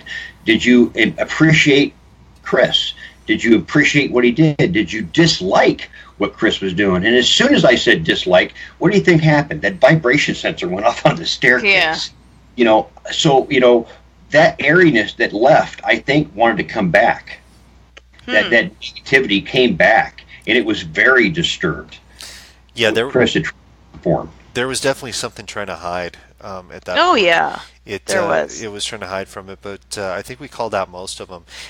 We had a question in the chat room, a couple of them. If you do want to go back and see this episode or any other episode of Box Talk, go to my YouTube channel. It's YouTube / Man is the Moon. And you can definitely check out all of our Box Talk episodes in there. We had Jeff came in and said, so besides feeling scratches, a spinning wheel, and maybe voices from the box, what else happened? He'd like to hear more about what took place that night. Any other recollections of what happened there, Alan? just a lot of stuff on the spirit box. I remember. I think that the worst thing that happened was the way you got just overwhelmed. Yeah, that freaked me You out. were I had sitting never there in seen him front like of the that. box, and I remember you looking up to Mama Moon. You looked at her, and then your His lips eyes got were very tight. Your lips got very tight. The blood just washed from your face, and you started doing this. You started making this across your neck. You couldn't speak, and you looked hmm as if you were going to just hurl your cookies I thought you right were gonna there. faint, Chris. I thought Right. you were Yeah, gonna faint when I it saw was. that. And It was from where I actually was standing, horrifying. your eyes like went back, and I got scared. I was like, oh. So I thought something was gonna happen. Yeah, I had never seen you like that. I mean, I've seen you do ghost box sessions before, and so I was like, I got worried. And that's when he went outside. And he was like, he didn't want anyone near him when he ran And outside. the interesting thing is he set his digital recorder down Mm-hmm. on the very edge Mm-hmm. of the spirit Mm-hmm. Mm-hmm. box, on the Mm-hmm. very edge of the spirit box, and we left. Nobody was inside there. Absolutely nobody. We were outside for what, 15 minutes? Oh I'm yeah. guessing, Yeah. give or take. We Yeah. come back in, and what was it? The first thing Chris seen? He says, "My God!" He says, "Look at where my digital recorder," and it It was had on been its moved. side. It was on its side, and it was situated in between the toggles. Yep. It Yeah. moved probably 8 inches Oh yeah. or Yeah. so, whatever, Yeah. from that corner, and was standing on its edge, Yeah. propped in between the toggles on And this it's device. and I've got my recorder right here, so you guys can see. Let's see if I can get it. Okay, so here's the recorder. You can see how thin it is. It was actually propped up, so like that on the side, Mm-hmm. and somebody had to set it like that. It was deliberately somebody saying, "Hey, that's me," and Yeah. to kind of talk about what happened. To me at that point when I was doing the session, it was really interesting because Oh, tell him what you heard for which part, D? I'm sorry. when that happened to you. When you heard that. Remember, you said you heard that word, and then that's when. Yep. Oh, that get out! Yeah. Yes, it was spoken Cherokee. Mm-hmm. It said, well, we realized that later. But what was Yeah. interesting was I was doing the session. I was bringing through the words that I was hearing, and you know how I do that, guys, if you watch the show. And I was going straight through on everything. And all of a sudden, I realized that I wasn't relaying a voice from the speakers of the machine. It was coming through me. The energy had actually taken me over for that second, and that's when Mm-hmm. I was able to gather myself enough. And like Alan said, I did the no more, and I turned the machine off. We got out of there really quickly. And when I got outside, I didn't want anybody near me because I literally felt like I had that energy still inside me, and I didn't want it to transfer to anybody else. And it took me a while to regain at that point.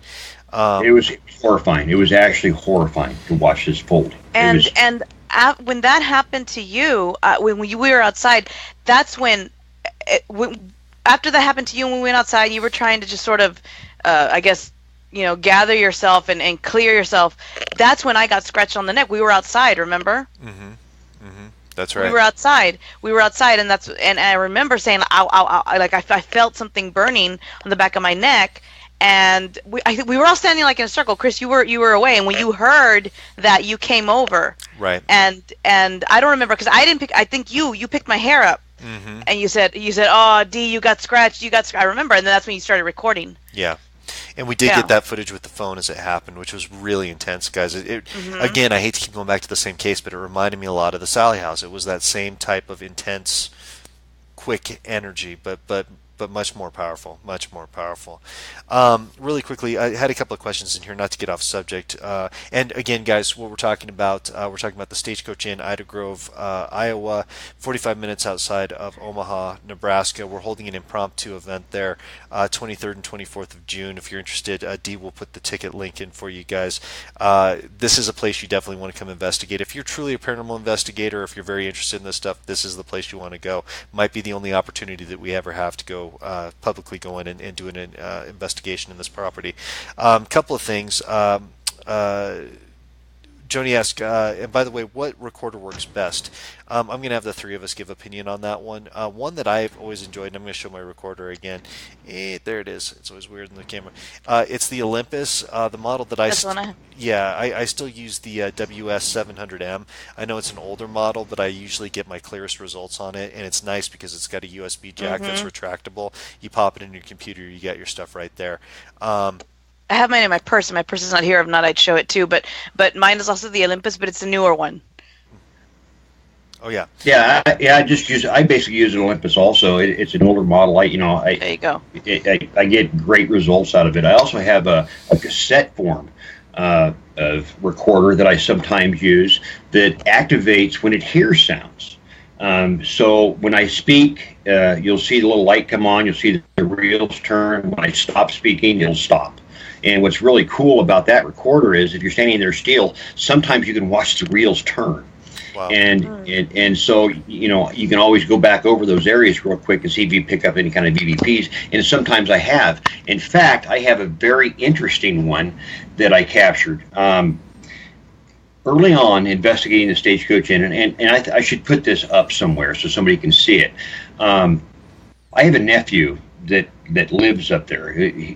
When I remarried, she had my wife has a nephew that lives up there, and he had an uncle, or his grandfather. His name was Doc Kenny. Doc Kenny was a veterinarian, and he was part of the original historical society to redo the Stagecoach Inn.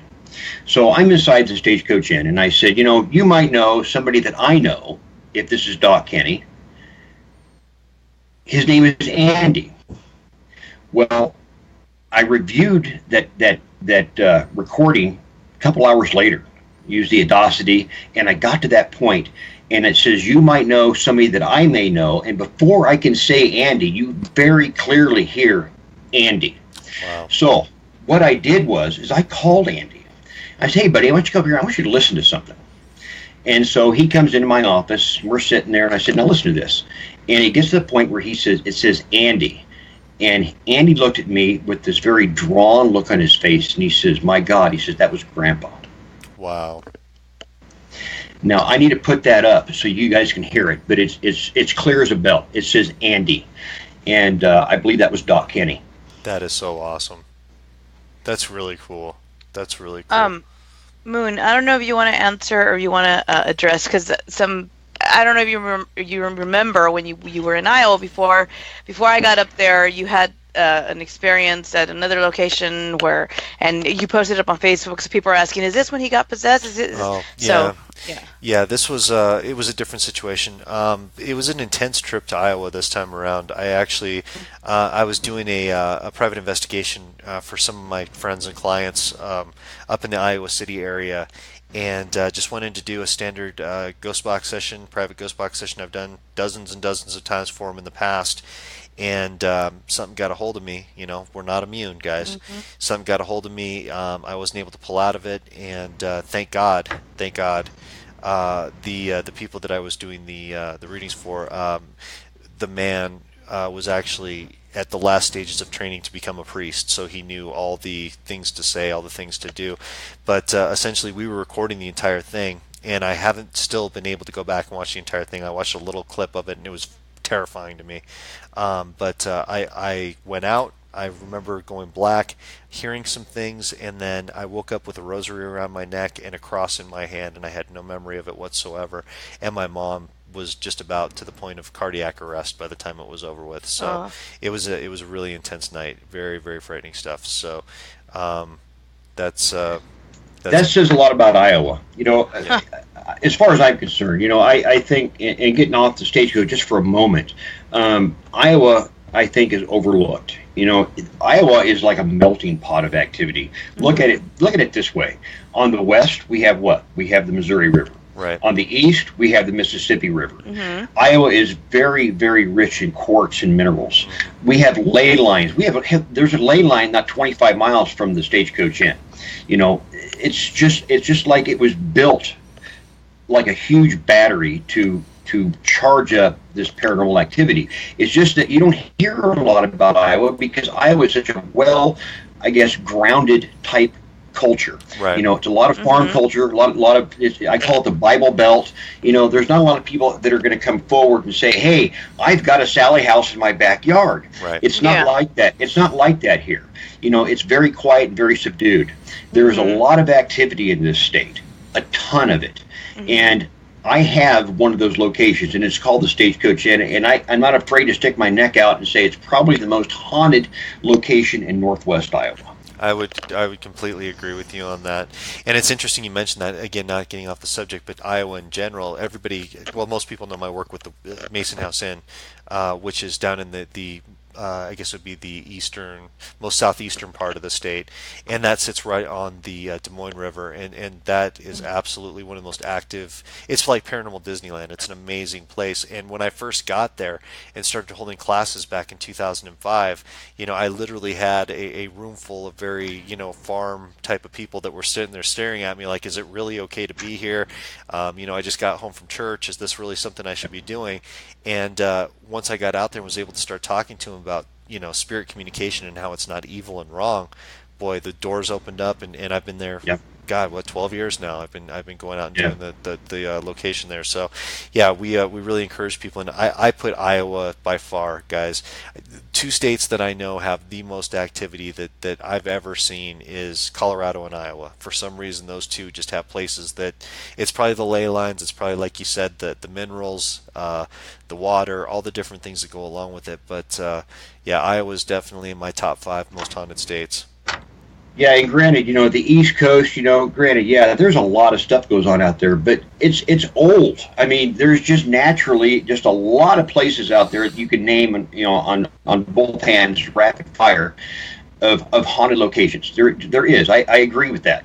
But Iowa, even though we only have a few locations, and I can name them, we got Villisca, we got Edinburgh, we got the Squirrel Cage, we got, those few, just those are crazy active. And I want everybody to open their eyes up, open their ears up, and say, "My God, we found a new place. It's called the Stagecoach Inn, and it's tenfold more active than any place that I'm again stick my neck way out in Iowa. Right. I've been to Edinburgh. I've been to Villisca. I've been to the Squirrel Cage. I've been to those places, and I've spent a lot of time at them. And maybe I'm prejudiced. I don't think so. The Stagecoach Inn is far and beyond anything that I've ever experienced before. Yep, absolutely. Well, and we've got like Stephen Nitro. He's in the chat room. He says his other half did a retirement home in Davenport today. There's just so much activity out there. It's so active, and it's funny because I wish to God I could get more people from out of state, from outside of Iowa, to go there, because I think people think about Iowa and they think, cornfields. Corn. Yeah, it's cornfields, Yeah. and yeah, there is a lot of that. Let's be honest. Moon, it looks pretty. Yeah, that's D. But at least it's pretty. So, but honestly, guys, I was being positive. you were being positive. But if I could do an ad for Iowa, come to Iowa. They have ghosts. I mean, that's really what it is. It's You've heard of incredible. Children of the Corn, right? Well, there you go. That should say it There all you right go. there. That's absolutely it. Okay, once again, guys, just want to remind you, if you would please share this video to your page, let people know you're hanging out with these 3 crazy people sitting in here tonight. And we are, once again, doing an event at the Stagecoach Inn. Probably will be the only public investigation that's ever been done at the Stagecoach, maybe ever. The 23rd and 24th of this month, there's a ticket link going up in there. If you have any ability to come out and join us, if you want a caravan, if you want to fly in, whatever the case might be, come hang out with us. We're going to have some fun. We're going to be teaching a class. We're going to be doing a full investigation, and you might just have the time of your life. You never know. You never know. That's the thing about the Stagecoach Inn. You never really know. I know. I'm going to tell you that you will, but again, it is what it is. Also, this may be the only time that an event like this will ever happen. But during the year, I do often reach out to certain people and say, "Hey, you want to investigate?" And I bring them in, and usually it doesn't cost anything. So Right. take that in mind too. If I like you, you might be able to come out and investigate for a whole night. There you go. Actually sleep over there. Hey, Now, so that's a big that's thing. something. So guys, if you end up coming out to the event, you never know. Alan might say, "Hey, come with me," and you might There you go. might have a surprise of your life. Bring a sleeping bag just in case, guys. Just in case, Yeah, bring a sleeping bag. They're going to say, "Oh my God, he's the devil." And it's funny because I already say that. So I'm just kidding. Alan's like one of the nicest human beings in the world, guys. He's absolutely He is. awesome. He really is. So yeah. Thank you. Great guy. And okay, so guys, if you have any questions, I know we haven't been able to jump in the chat room nearly as much as we usually do, and I It's a apologize little for that. different than what we normally do, guys. Yeah. But you guys, it was a different show because we really wanted to talk about the location, and we wanted to talk about the event, and we really want to get you guys to go out there with us because it's going to be a great event, and we don't want you guys to miss out. And you You know, guys, some of you might be a long trip, but I guarantee it'll be worth that long trip. It will be worth it, and I mean, just what we experienced in the little time that we were there, it was like Moon and I were like, we got to go back there. We got to go back there. I mean, it was that intense, yeah. and yeah, I mean, for us to be saying that, you guys should say, you know what, maybe I need to get myself out there with them and see what's going on and experience this because it really was. It was incredible, and here in the future, I'd like to tell you, just throw this out there to both you, to you both, that you are invited back again whenever you want to come back for an investigation. Love to do Awesome. it. Let me know. You know, Love to. I'd actually like to get Daniel down here Yeah. and share a little bit of Iowa with him on yeah. a different and level. he would go too if you told him. Yeah, I'm sure he would absolutely love that. And Chrissy is saying that if I come from New York, that'd be awesome. She's actually tempted. She's thinking about coming down from New York. So, Come on, You come on should, down. Chrissy. You should. Chrissy, we're gonna have a good time. We're gonna have a great time. It's gonna be an amazing investigation. We're gonna have a lot of fun. If you guys have a chance, like I said, please, definitely make this one. This is gonna be a big deal. I know it's a last minute thing, but if you can make it, it's gonna be a lot of fun. If you guys have any questions in the chat room, please feel free to throw any questions out that you might have. I will answer those. I know that we haven't been able to get to everybody tonight, but if you do have any questions, I would be happy to pose them to Alan or answer them myself, or have Dee answer them too. I know one thing that Kyle asked a little bit, well, in the very beginning, is just how haunted is this location? So, how would you put that, Alan? What would you say? Just how haunted is this location? Well, if I was to devise a scale of 1 to 10, 10 being the most haunted and 1 being the least, I've always given it about a 7 3/4. That's a lot. That is definitely a lot. And I might even go a little bit higher than that, to be honest with you. Yeah, I'm being very conservative, but yeah, I'd say 7 3/4. I've thought about this a lot over the years, and you know, I've never wanted to overdo it. You know, I've never wanted to overplay it, but that's where my safe zone is, about 7 3/4 from 1 to 10. Well, I guess Definitely. if I had to go with mine, because you know, like I said, it takes a lot to get me that excited about a place, I would definitely put it right around the 9 mark. And Yeah, thank you. That's just that's just because I've never seen 10. So you know, we'll put it right at 9. Yeah, I've never seen 10. There were nights though that I was there that I would have called it a 10, but you know, when my coat got pulled on it, there's more to that story. I did everything I could to nail my shoes down to the floor and stay inside, and so I walked around in that conference room, that community room, for about 10 minutes, and I decided to sit down in the men's room. And I sat there and I put my back into the corner of the room so I could try to see everything in front of me. And the whole time I was in there, I could hear in the kitchen plates starting to jingle, clink, clank, and do all kinds of things. Started hearing movement. I had to leave. You know, I've never had to leave. Of course, I'm in there by myself. And that makes it even worse. You know, I mean, you just feel super vulnerable. So I go outside. I sit on the tail end of my Durango, and I'm sitting here thinking about this place. And I happen to look up to the top window. Now, I didn't see anything in that window, but in my mind, that end grew. It got very tall and ominous. And I prize all of my equipment. I spent a lot of money on all of my equipment, everything that I own. I literally walked through there, pulling on every one of those light cords, turned every one on as I walked through that location, pulling up armfuls of my equipment, throwing them in the back of the Durango, and drove off. Wow. It was that overwhelming, and I've never done that before. I mean, I'm throwing around $2,000 worth of equipment and getting the hell out of there. You know, I didn't put nothing away. Wow. And you know, I was telling Chris the other day, if I could figure out a way to walk in that place and can the emotion, can the experience, and put it out in a container, and then sell it, and then you crack it open, it says Stagecoach Inn right on it, and crack it open, people would go, aha, I understand now. Yeah. Makes sense. You can't experience this place in two-dimensional form. Yeah. You've got to be in there. You want to hear something creepy, Alan? As we've started talking about, when you just started going into your last story, I started feeling that pulling on the back of my hair like we had when we went in there in the initial beginning, right in the same exact spot. So I definitely have something here. I don't know if it followed you or followed me, but I definitely have something right in the same spot. The day I was telling you, I was in bed. I was asleep. I was just almost drifting off. And now we have 3 cats in the house. We have, I have General Sterling, Abby, and Casper. And occasionally one of them will jump up on the bed.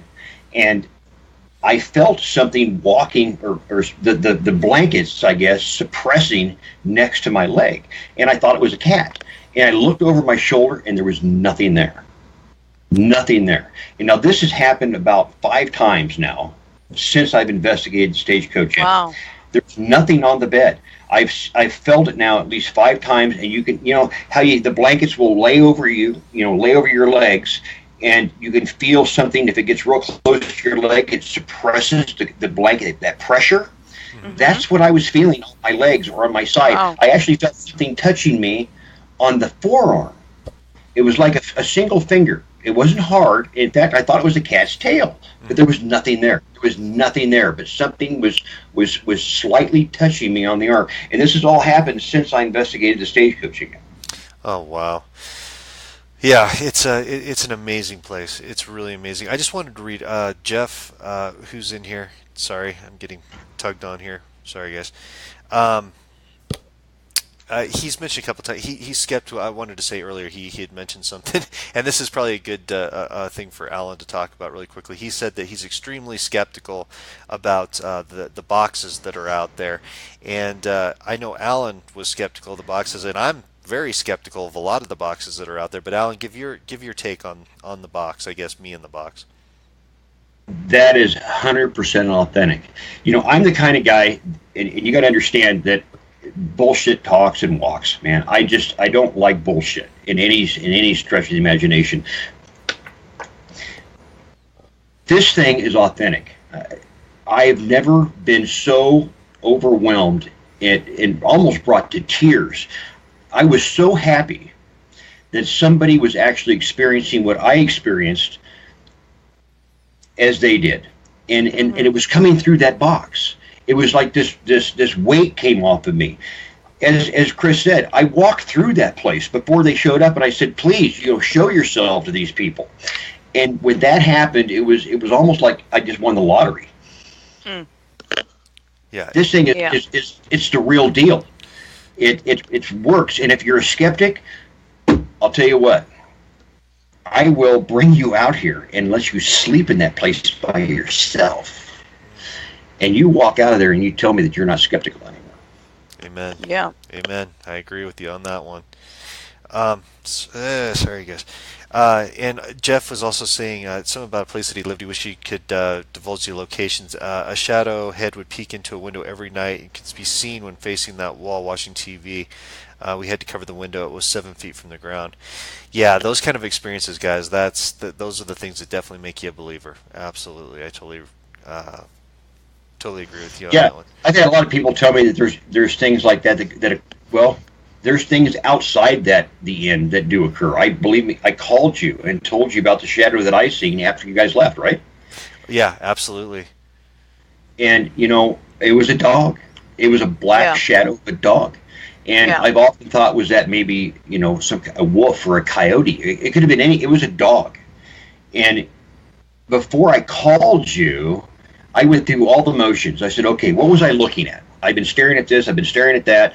I know about retina burn. I know how your eye will fixate on something long enough that when you look someplace else, you'll see some kind of a remnant.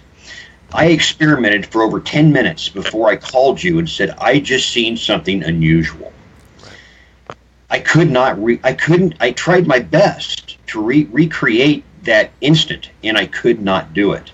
Mm-hmm. You know, when I hear stories from like the old park officer that was out there when they were trying to refurbish the barn, which is was there on the property. It was the park ranger and the electrician, Mm-hmm. and they'd run out of parts, and so the electrician was going to go back into town to get more parts, and the park ranger was left behind. So what happened is he's in there, he's kind of walking around looking at stuff. He hears some what he Mm-hmm. described as very cheerful whistling. He said it was like old time whistling, and he expected the electrician to walk through the barn doors. And he didn't. So he says, I just walked to the barn. He said, I was, maybe he needed help bringing stuff inside. He said there was nobody there. This is coming from a park officer. Yeah. And I do remember that. That's incredible. Sarah says, when you see you looking over, so you're getting a little creeped out. I'm not necessarily creeped out, guys, but I got to tell you, since we have started talking about this tonight, it started with little things here and there, and I got the same spot. And that's what really got me was I was touched in a very specific spot that I remember while we were there. Now, my entire the temperature in the office that I'm in has probably dropped a good 10 degrees. I'm definitely there's something from that location. It's here with me right now. I don't know exactly what it is. I can feel my hair being pulled. There's a lot of things happening. So I'm not shocked about this, but yeah, there's definitely something going on here. Yeah, and I might have to keep you guys informed after the show. We're at about 9 minutes right now. I just wanted to, once again, I wanted to tell you guys, we're talking to Alan, Stagecoach Inn. Ida Grove, Iowa, 45 minutes outside of Omaha, Nebraska. We are holding an impromptu event there the 23rd and 24th, Ghost Hunter University, which is going to involve a class and a ghost hunt and a bunch of other fun stuff that we're going to be doing that night. And there's the breathing. It's getting hard to breathe. Here we go. Want to encourage everybody to come out to the location, come out to this event. We're going to have a great time. As Alan said before, we can guarantee you that you're definitely going to have some sort of an experience while you're out there, skeptic, believer, whatever the case might be. And this is the only opportunity possibly that you're ever going to have to come and investigate this property. So we want to encourage everybody to come out. Dee's been putting the ticket link up for everybody to take a look at. My dogs are going crazy now. So, yeah, we definitely have something going on here. Definitely come hang out with Can I us. tell them another story? If Yeah. you'd like to hear another story Alan, that's really compelling. Yes. Again, when I first began investigating out there, his name was Rhett. He was the park officer, and he said, "Alan, I can tell you this story about one of the times that I was patrolling through the park." He said, I come through, and here's one of the old Historical Society members. He's walking around the outside of the inn, and he referred to it as this. He says he was holding on his side a hog leg. And of course, I know what a hog leg is. It's a gun. And I said, a hog leg? He says, yeah. I said, so what'd you do? And he says, well, I approached him. We just had kind of a casual conversation. And he says, you're not allowed to have a gun in the park. And he says, that's when he began to tell me the story. He says, he was in there just the day before. He unlocked. There's only one lock. There's only one way to get into the inn. All the other doors are nailed shut. You cannot get through them. There's a padlock. He said, I unlocked the place. I walked in. I start caring for all the little knickknacks and trinkets that are in there, rearranging, doing some little things. And he says, somebody was walking around upstairs. Very heavy footsteps. He said, I got mad. He said, I thought somebody broke into the place, broke through a window. He said, I ran upstairs. There was nobody there. Absolutely not a soul. He said, I went back downstairs. I walked out the front door, put a padlock on the door, walked around the building. Nothing was disturbed. Nothing was broken. And he says, and I left. And he says, I'll be damned. He says, if I ever go back in that inn without a gun on. like you're going to shoot a ghost, you know. but he was authentically shook up. I mean, he wasn't going to go back in there without a gun. Can you guys see this? Do you guys see anything there? I just see I see a picture of your face. That's all I see. You've been gone since I started this interview. Let me see. I'm trying to get a light on this if I can. Can anybody see anything on my neck right there? I'm feeling a burning it looks towards the reddish, back. yeah. I'm feeling a burn towards the back. Wow. Holy crap. Do I have something? Do I have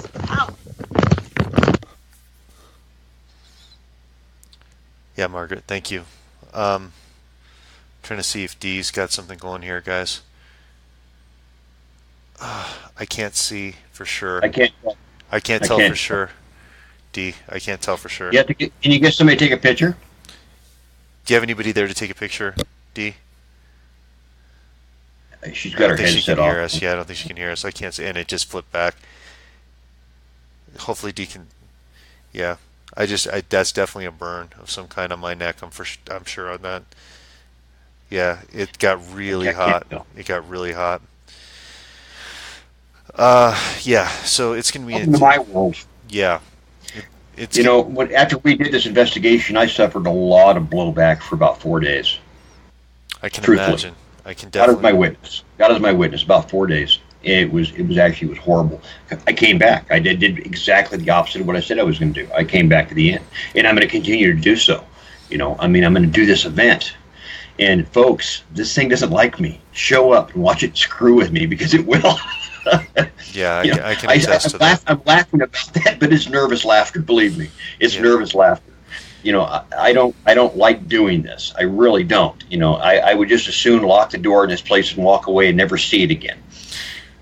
It's interesting that we're talking about all this, Alan, because we did. I don't know if you were on our Amityville. I don't think you were. You didn't discover the show yet, but we did an investigation into the Amityville through the box remotely, and got a lot of information about what took place in Amityville with the murders, and then what happened after that. And we had in our reader or our readers, our I'm sorry, our viewers, our listeners had a lot of effects happen to them as we were doing that, as they heard the voices coming through the discussion that we were having. Um, and sorry, and we're getting a lot of that in the chat room right now too. Is that there's some people saying that there's some interesting things happening in their homes too right now. So these energies are powerful. You have to be really cautious. D, are you back with us? D? Yeah, D's small on the screen. I don't think she knows. We can't hear her. Well, I see her, but she's saying I can't hear her voice. Yeah, for some reason we can't hear you, D. I can hear you guys. Can you Oh, hear me? okay. No. I got you now. I got you. I hear you now. Now you're gone. Yeah, it's going to be an intense night here, guys. I can't hear you. I can hear. I hear you. We can It's hear you. intermittent. Intermittent. Wait. Wow. Now I can hear you. Okay, Okay. hang in there. It's like I didn't mess with the volume, and it just went all the way down. Yeah, there's some weird things happening right now. It's is your neck still burning? My neck is burning Yeah, right here, right the it's same bad. spot. I'm trying to. And I'm trying to take a picture, and I can't. I'm trying to I'm ignore like, it because it's burning really badly right now. I don't want to give it any power. Okay, really quickly, guys, we've got 3 minutes left here. I just want to make sure that everybody's aware once again. I want to thank Alan first off. Thank you so much for joining us tonight. We really appreciate you coming Thank on you and for talking having me. I about it. really appreciate it. And I don't know where we're David is. Maybe he can come take a picture of it. and we're looking. Yeah. We're really looking forward to coming out there and hanging out with you again and doing this event and hopefully gathering some more great evidence. Um, Sorry, guys. Again, I keep hearing want to like banging and emphasize. footsteps. Yeah, this place will get you, but I want to emphasize, folks, this is not a playground. Understand, this is not an amusement park. If No. you do come out and you do want to come to the Stagecoach Inn, be prepared. And if you're at all sensitive, be prepared to that too, because Ground it will yourself. disrupt you. Yeah, ground It will yourself. disrupt you. Very important. I've dealt with this since 2012, and I've tried every way, shape, and form to protect myself from this place, and it has a way. I don't know what it is, but it has a way. It's like it understands that when you do a cleansing, it understands that you're warding things off, and it stays back. And then that one moment, whether it's a week later, 2 days later, a month later, that you have forgotten about your little investigation Stagecoach Inn, and that armor goes down, that awareness goes down, it's in your life. And it's in your life immediately. And you won't even realize it until things are really turning bad. You're right about that. Kyle says that he just heard something make a huge smash in his hallway. I heard that. Yeah. And he's whispering through the headphones. Yeah, we got a lot going on, guys. We got to shut off. We got Paranormal Warehouse. There's something coming up on the back end of this, but I want to thank you all for tuning in. Please look for the ticket link. Are we And doing the Mixler after or no? We can. It's going to be a little more serious, though, I think. So, yeah, guys, Let me put the mixer link. hang out for the after party, but literally we need to shut down here in about 5 seconds. I want to thank you, and everybody's thanking you in the chat room, Alan. We all thank you for coming on Thank you. and doing this with us tonight. We really do appreciate it. And we will we'll see you guys all next time. Next Wednesday, look for the next Box Talk news. Thank you guys for tuning in. Good night. Good night. Smile. Remember to make someone else smile too. Good night. Thank you, Ellen. Bye, guys. Night. Thank you.